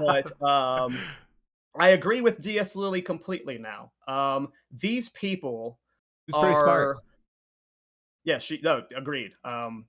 Like I learned so much about like her trade videos are, if you struggle with trade, go watch her trade videos. Like she'll teach you all of the different search filters and stuff, and it's masterclass. But I didn't believe her in that video just because it's not my experience with any other community, and it was absolutely the case there. These specific people are very rude, loud, and they're very needy. I don't know how to phrase it. I try not to be too rude towards them, but like I don't know the proper word for it, but they expect the world from you, and then they want to spit on you while doing it. Like it's very weird. Like the requests I get in my comments, like they're coming to me for my builds, but they're angry at me for not doing it the way they want it. It's a lot of stuff like that. It's very a title, I guess, is the word I'm looking for. These PoE 1 players, I shouldn't say PoE 1 players. These people I'm talking about, like when you look at these Reddit threads, they're just very angry. And I'm trying to find the words I want to say without going too far, because you're good. I think you're doing fine. Your comic section on which video was it? It was the one where you did the patch review, and you said these were good notes. Like anyone, I don't know if you ever moderated those comments. No. But if you did not, please go look through those comments. Like there is no way you can make these people happy. Yeah. They are just in a perpetual state of anger, and they are just violently hate watching all PoE content. If you're having fun, you're their enemy. Both Try and I love Path of Exile 1. we are in the same community as them. Like, we both enjoy that game. We think it's amazing. We think it's the best endgame experience of all time. But now we're like traitors to them because we see the potential in this early access game. Like, it's I cannot think of any other word besides gatekeeping. What DSLA really rings in my head right now is these people, they want, if you don't do it a certain way, it's wrong, and they're going to be like, make sure you can't enjoy it. I don't Yeah. I don't know how else to phrase it. Man, who was I? It was Snube85. He's another creator. He's been releasing a few videos along these lines, kind of talking about this PoE 1, PoE 2 divide and how people are very upset with PoE 2. And he brought up a very interesting point. How I'm just going to say PoE 1 players, because it's a lot of PoE 1 players. They're coming to PoE 2 and they're saying, why is this designed like this? It's like this in PoE 1. It should be like this in PoE 2. And a great example that I've loved talking about is the campaign. Okay? A lot of people say, the PoE 1 campaign, not you, is exquisite. Okay? You can do it in like 4 hours if you're even semi-hardcore, right? The best of us can play, or is it 5 hours, the whole campaign? It's something 4 and 5 hours, the campaign. Really fast, right? Blast through it. It's easy. Wow. So easy. Then with PoE 2, oh my gosh, I consider myself a hardcore player, man, but it takes me 15 hours to get through. And everybody's like, it should be 5 hours. PoE 1's campaign is 5 hours. Why is it not 5 hours? And what I say to that is, okay, PoE 1's campaign is 5 hours. That's cool. PoE 1 is a separate game. PoE 2's campaign doesn't need to be the same amount of time. It doesn't need to be less time. It is a different game. The goal doesn't always have to be to day one maps or something. Maybe it's a little bit more of a long experience that they're looking for with PoE 2. Maybe that's what they're experimenting with. I would imagine that. I don't see how this campaign is going to, with all 6 acts even, is going to go down to like a 4 or 5 hour experience for someone a little bit more hardcore than myself who memorizes the layouts. Because I don't think that's the experience they're going for. And my point with this is we're all acting like we want to design PoE 2 to be like PoE 1 when the developers, at least in some of their design and all of their messaging pre-early access release, distinctly wanted to make a different game than PoE 1. That's why they separated the games out at the end of the day, right? Because it was so fundamentally different, or so they said. But all of this pushback is coming, and it's saying, we hate this. We don't want a different thing from PoE 1. We want this basically the same game with some new bells and whistles, better graphics, animations in PoE 2. And it's so frustrating to read all these comments, because if you say something like that, if you take the side of the devs and you say, okay, let's give them a chance, you are either a shill or a hater. You are either glazing the devs, or you are, rage baiting your viewers and talking about how the delves suck. Yeah, they don't. It's very frustrating from like my POV, and I know this happens to other people as well, because I'm not going to give in. I'm not just going to be like, yeah, that's where I'm at. Like, I'm openly combative with them right now. Like, I'm not going to. People call you disingenuous, and then they're telling you how you should feel. I mean, bro, stop. What do you mean? You're telling me how to feel. I'm not being disingenuous. We are being legitimate. You, me, Snube, many other people. I think a lot of people are back to PoE 2, right? After playing like last Epoch. Dude, that's what blows my mind, dude. And they're enjoying it. All the creators are coming back. All claiming it before. And okay, so I have a video coming out. I don't know if I should release it, but like I keep referencing DS Lily, but she recently did her last Epoch review. And in her opening statement, she goes, when I talk about last Epoch, I'm looking down on it like it's a little brother that you want it to just do well, and you're sad that it's not performing as well as you can, right? And like, I feel like that's the tone they should have with this game. It's the one in 0.2, not the one that just spent a year on a 1.1 patch. Why are they not being more critical of that game than this game? Like, they're just so hate. Like, I'm not saying DS Lily has been overly critical of this game, but like other creators are super glazing last Epoch right now. But their tone, the tone they take when they talk about this video, like so many creators will open with the line like, "Oh, here's my minion build. This is GGG's vision, I guess." and then they immediately their tone turns. They're having fun. They're showing off the build, and they're like, it is a tone difference, and they're not being. I don't believe they're being genuine.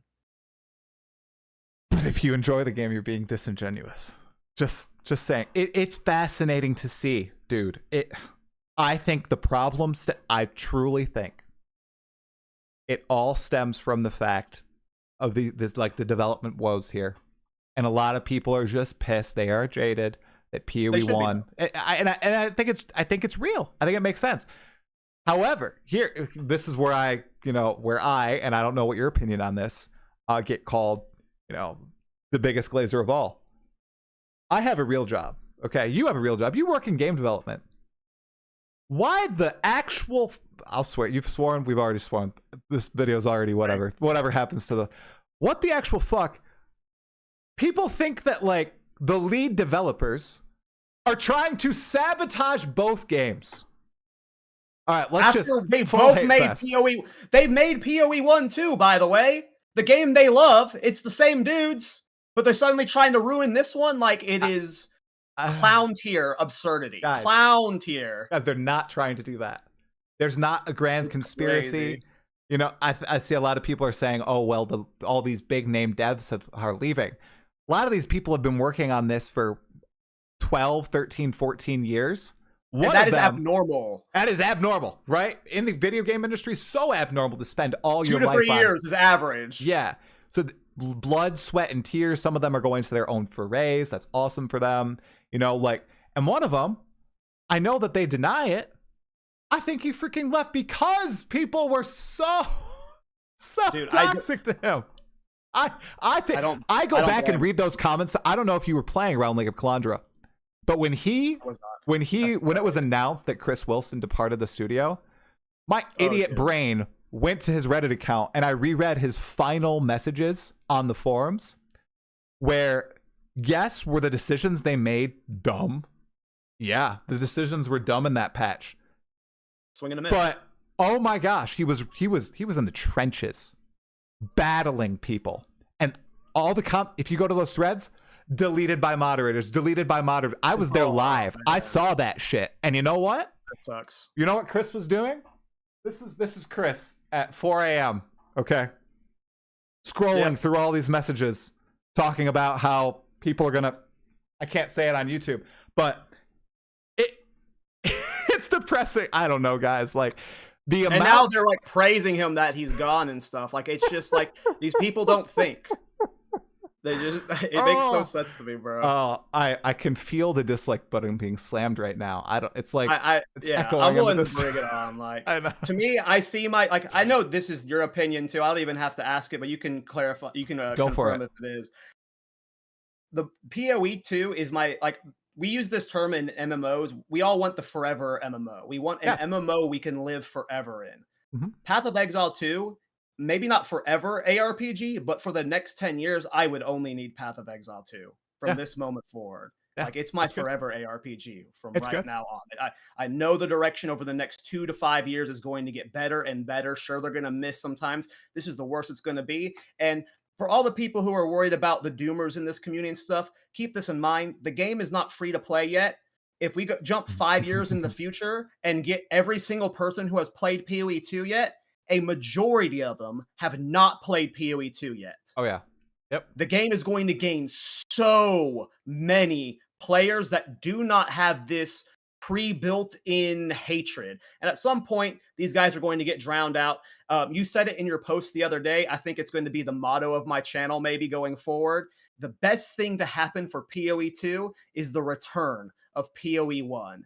Please bring back PoE 1 so we can all sleep at night. Get these people back to their game so they can have fun. Let us have peace over here. If they hate this game, good. Go enjoy that one. They need it. Yeah. They need it bad. GGG. And anybody listening, because I know I'm watching the chat. I see the arguments. Guys, if you are not in... this is not to be us. I watched a Dr. K episode the other day. So healthy gamer GG, whatever. He's a psychologist on Twitter. Yeah, I've never watched a video. I watched his interview with Thor.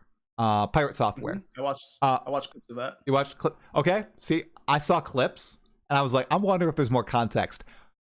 Clip farmers are a plague on this earth. Oh my! I watched that full thing. Man, did they do? Did they really? So bad, bro.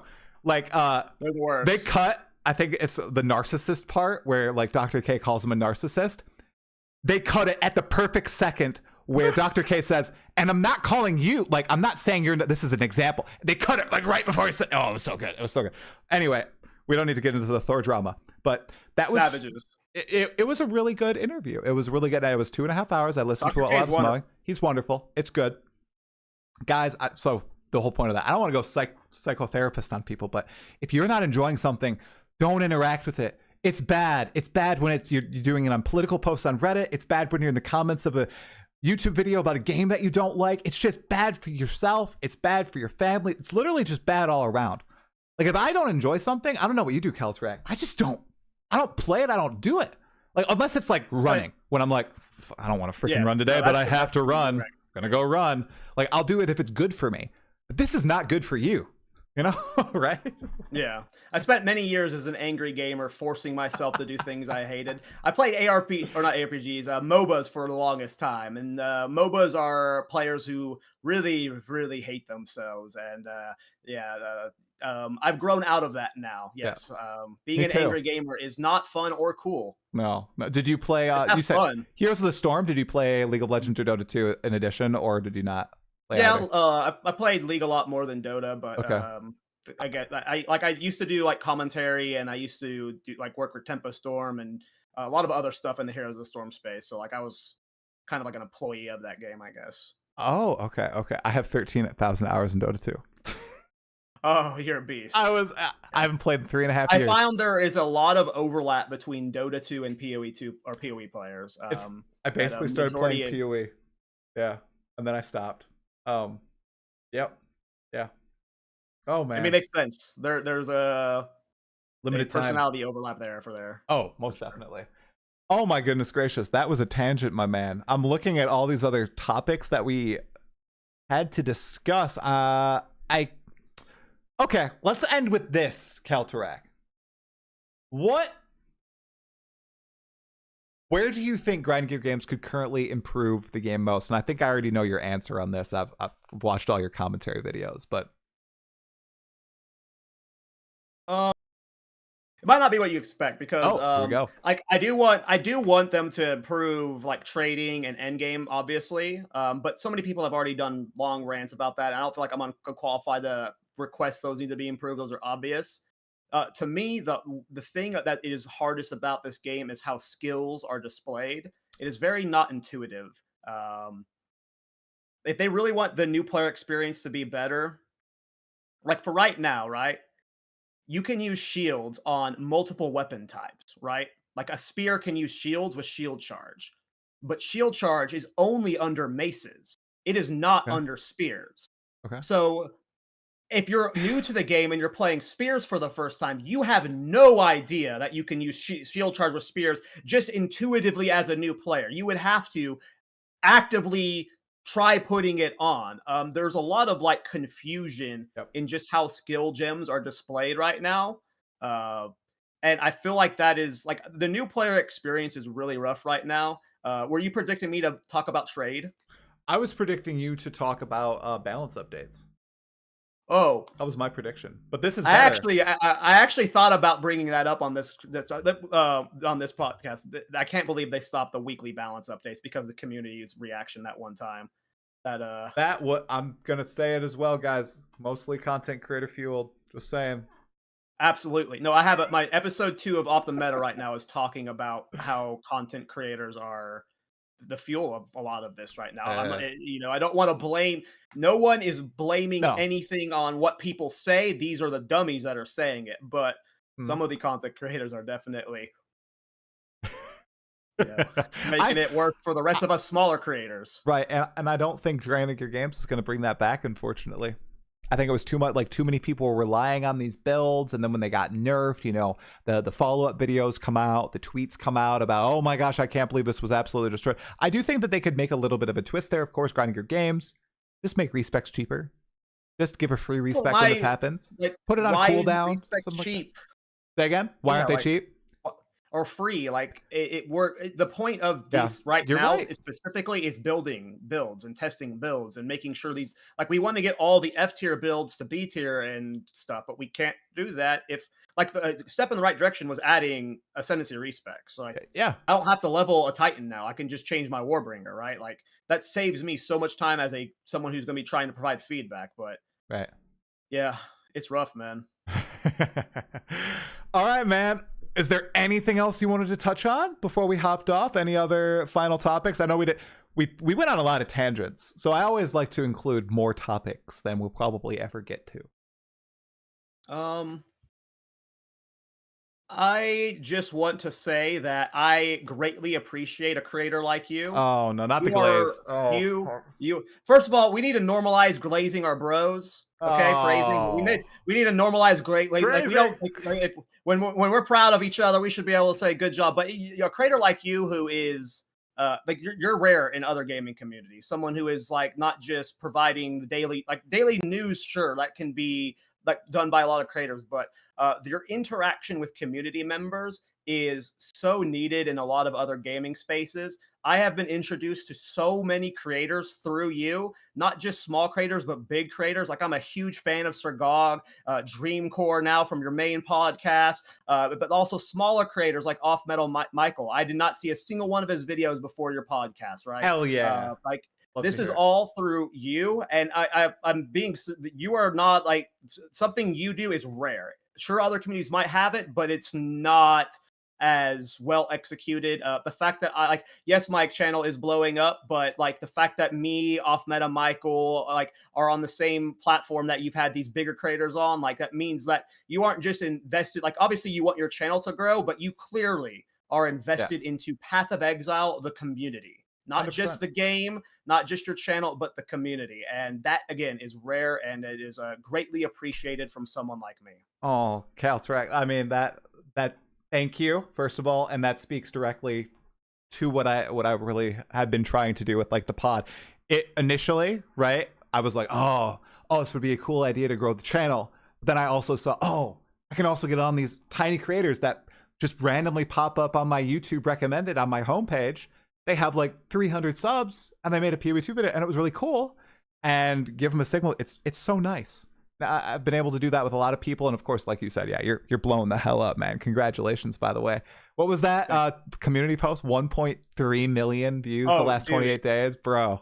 I just broke 3.2 million. Oh my god! I remember the first time I passed 1 million on my channel, and it took like over a year, and I was like, I just passed 1 million views, cool. And I just got 3.2 in a single month. I think I've gained like over 3,000 subscribers. It's absurd. Man, hey, you said you wanted to start this channel to figure out, like, how to do shorts, bro. You just algorithm. You got it now. You got it, dude. You can be pumping out Thorn shorts for the rest of your life, man. You're gonna be set. I'm shocked. Like, they're getting a lot of subscribers, by the way. That's what shocked me the most. Like, when those are getting hundreds of subscribers per short, per short, and they're easy to churn out. Like, I understand why these creators churn them now. It's not about the views they get. Like, they're getting new subs. Like, it's huge. Yeah, that'll hopefully translate into long form views, because it's not like you're doing different content with your long form. Like, it's just elaboration on all these really cool builds that obviously resonate with folks. And man, if you're seeing numbers like that right now, dude, wait until, like, it goes free to play. Wait until the next big content.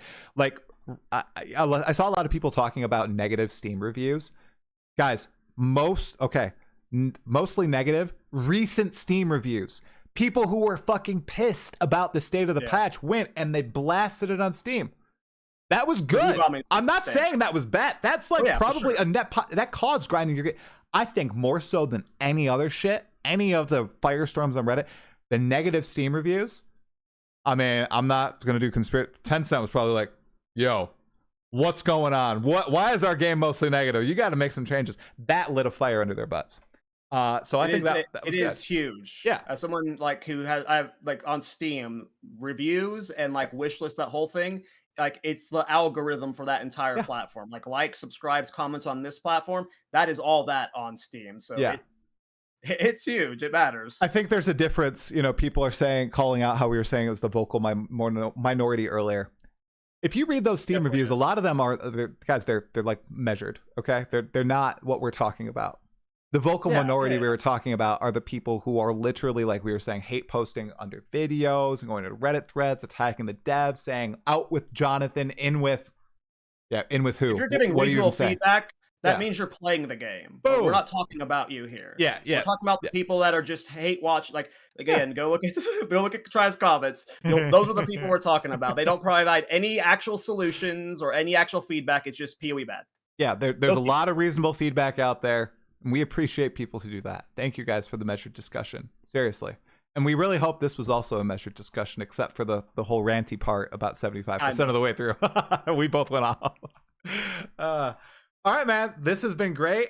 I really appreciated you hopping on. Hopefully we can do this more in the future, dude. I hope your builds Yeah, continue to pop off, and I think you're partnered with like Mobilytics now too. So hopefully yeah. like everything goes well. I Oh, just signed with them. that's awesome. Yeah, That's it's very cool. cool. I'll be happy to come back or on any of your other podcasts, man. Awesome. Obviously, I love talking about this game, and I swear I could chat with this for like another 3 hours with you. Like this game 100%. just I think we could. too good, man. We got maybe we do some so maybe you can be a part of like a mobile podcast. That'd be pretty awesome. Talking I'm about down, man. builds. That'd be super fun. I'd love I'm that. down, man. All right, man. KallTorak. Everybody check out his content on YouTube. I'll have all your links in the description, man. Thank you so much for hopping on today. I appreciate it. Yeah, take care, bro. All right. See ya. Have a good one. All right, guys. W or L? Uh-oh. Chat. Chill. No. We don't want to fight, chat. No, guys, come on. No, we don't want fighting. No fighting. Come on. Come on, chat. We don't want to fight. Don't do it. Don't do it. W. Okay, let's take a look. What are we fighting about? I'm curious. W, I like him. Love his passion. Needs more. I thought he was great. Guys, I agree with him. I as you heard, you guys were just listening. Q. Wait, W, Q, L. What could Q mean? Could Q just mean I mistyped W because Q is right next to W? Maybe. No, we're not naming any names, Uber Shaper. No, hell no. That is the worst idea, is, calling out streamers, especially for people of our size. We will die. We will get brigaded. It is just an attitude. It's just people who are like rage baiting others or just making up complete falsehoods about other content creators or people's opinions. It's just bad. It's just bad, right? It's nothing else about it. I mean, it's just not true. So it's pretty obvious when it's happening. Some people have audience capture, and they're in the position that they've put themselves in. Go for it, dudes. Always take the high road and weeds. Yeah. Birdie. Drop. Yeah, we don't want. We talked about it like because I think it's wow. What is it? It's just like it needs to be addressed, but we don't want to make drama. There's no need for drama. Yeah, also most creators aren't uniform one way all the time. Some creators who are super inflammatory one day might be reasonable, measure the next. Heck yeah, it's what I was talking about with clip farming. Clip farming sucks. Like it'll skew people's opinions of certain creators. Like they might have 5 rage clips, but then, 90% of their stream, they're perfectly reasonable, right? Or they might be completely out of context too, right? I don't like clips. I'm not a fan of clips. That's why all my shorts usually aren't clips. They're me actually just talking with measured thoughts at the cam. Oh, it's one way to stay relevant. Drama. Yeah, but nah. Oh, yeah, that was really fun. That was good. That was a good pod. I really wish it was colder in here. Okay. What? Not tries cup of tea? No, I'm not. I'm not a drama. No, I don't want to go into drama. Like I said, I am trying to uplift people. Like he called it out. I mean, I really appreciate that people see that because some people do in the comments call that out, and I appreciate you guys. But KallTorak, he said it perfectly. I'm obviously doing the pod to help my channel, but I also really want to help others. Like, you know, Grimro and Kitten Cat Noodle helped me when I was tiny, itsy bitsy. Really appreciated that. So that's why I don't just have on, you know, like I have an open accepted invitation right now for like Darth Microtransaction, Rax, Zizarin, you know, Palsteron, all these guys that I love talking to, but I don't know, I just feel like it would be responsible is the wrong word. I don't know. Right now, I just think it's better to be talking with like KallTorak and Snoobe, and I don't have any pod schedules for next week. I got to focus on finishing Expedition 33, but I enjoy having these chats with like these newer creators, these up and comers, and people who are really enjoying and playing the game. So your shorts and vids are really well put together, dude. Like I can tell your vids come with a professional quality. Thanks, Alan. I appreciate it. Yeah, I try not to do. I try to do as few low quality things as possible. I do try to put as much quality as I can into my videos, especially now. You guys made this possible. I have like I got the cool background, I got the cool mic, I got the cool camera, which by the way, woo, very cool. You enjoy the combos we have with a wide variety of people. Thanks, Neon Dragon. I don't really think it's drama. It's just that the drama player base, or at least the PoE1 bots, are very passionate and want the game to succeed and surpass PoE1. I am exiled. I think that's a fair point. I think some people are like that, man. No, I see your point. I am exiled.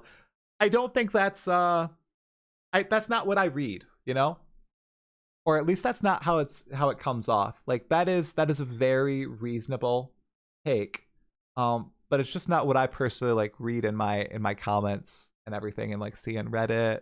Like, but I do believe a lot of people feel that way, or a good chunk of people. Is the idea of going full-time streamer still relevant?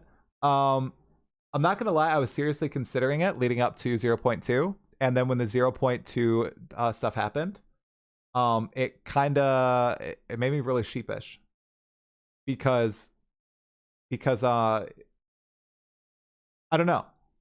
Do I want to tie my family's well-being to something that can be so polarizing? It's literally like politics, right?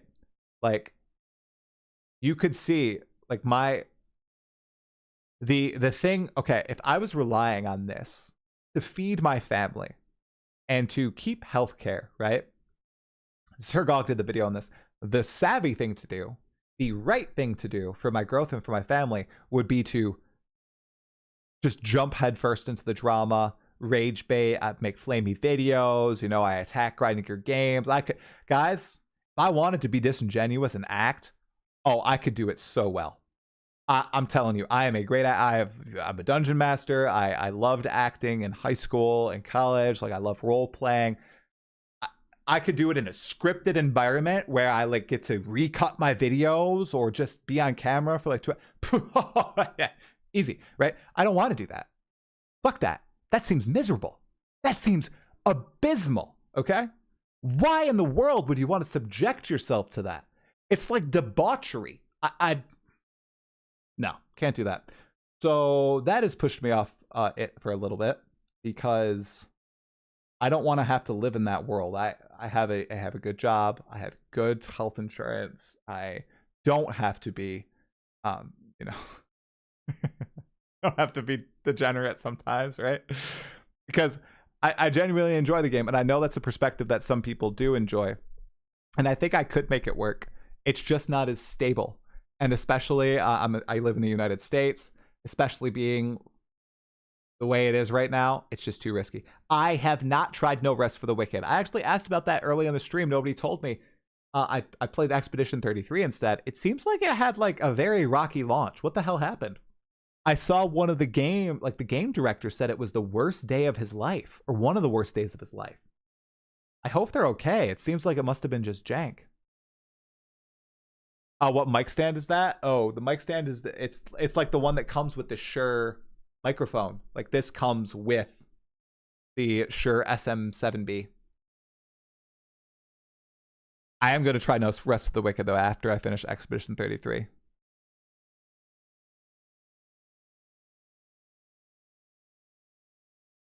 MB Extreme recently ditched full time for this reason. Yeah, I saw his videos. I was so glad all the support that the guy got. It was very cool.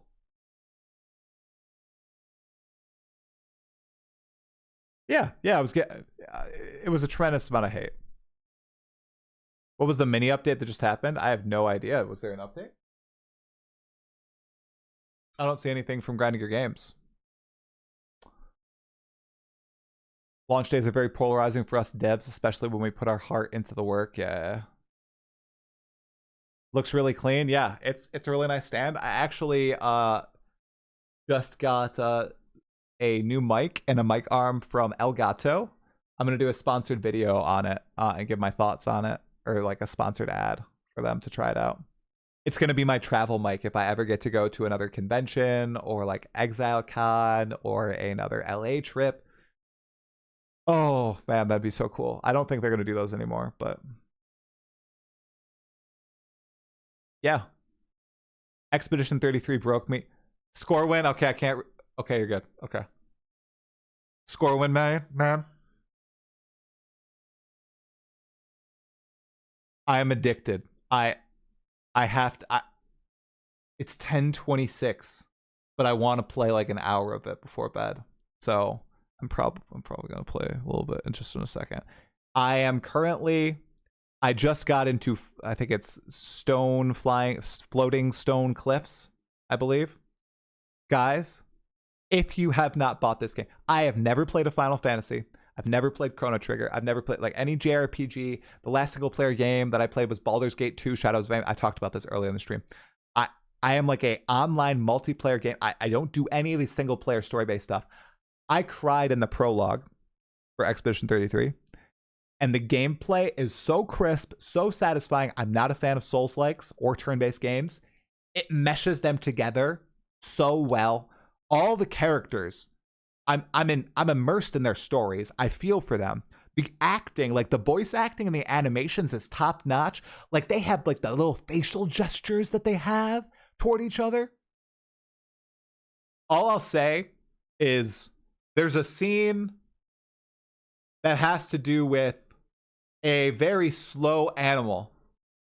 And I was laughing my ass off at 10:30 at night all by myself just sitting here. I just couldn't keep it in. And I'm like,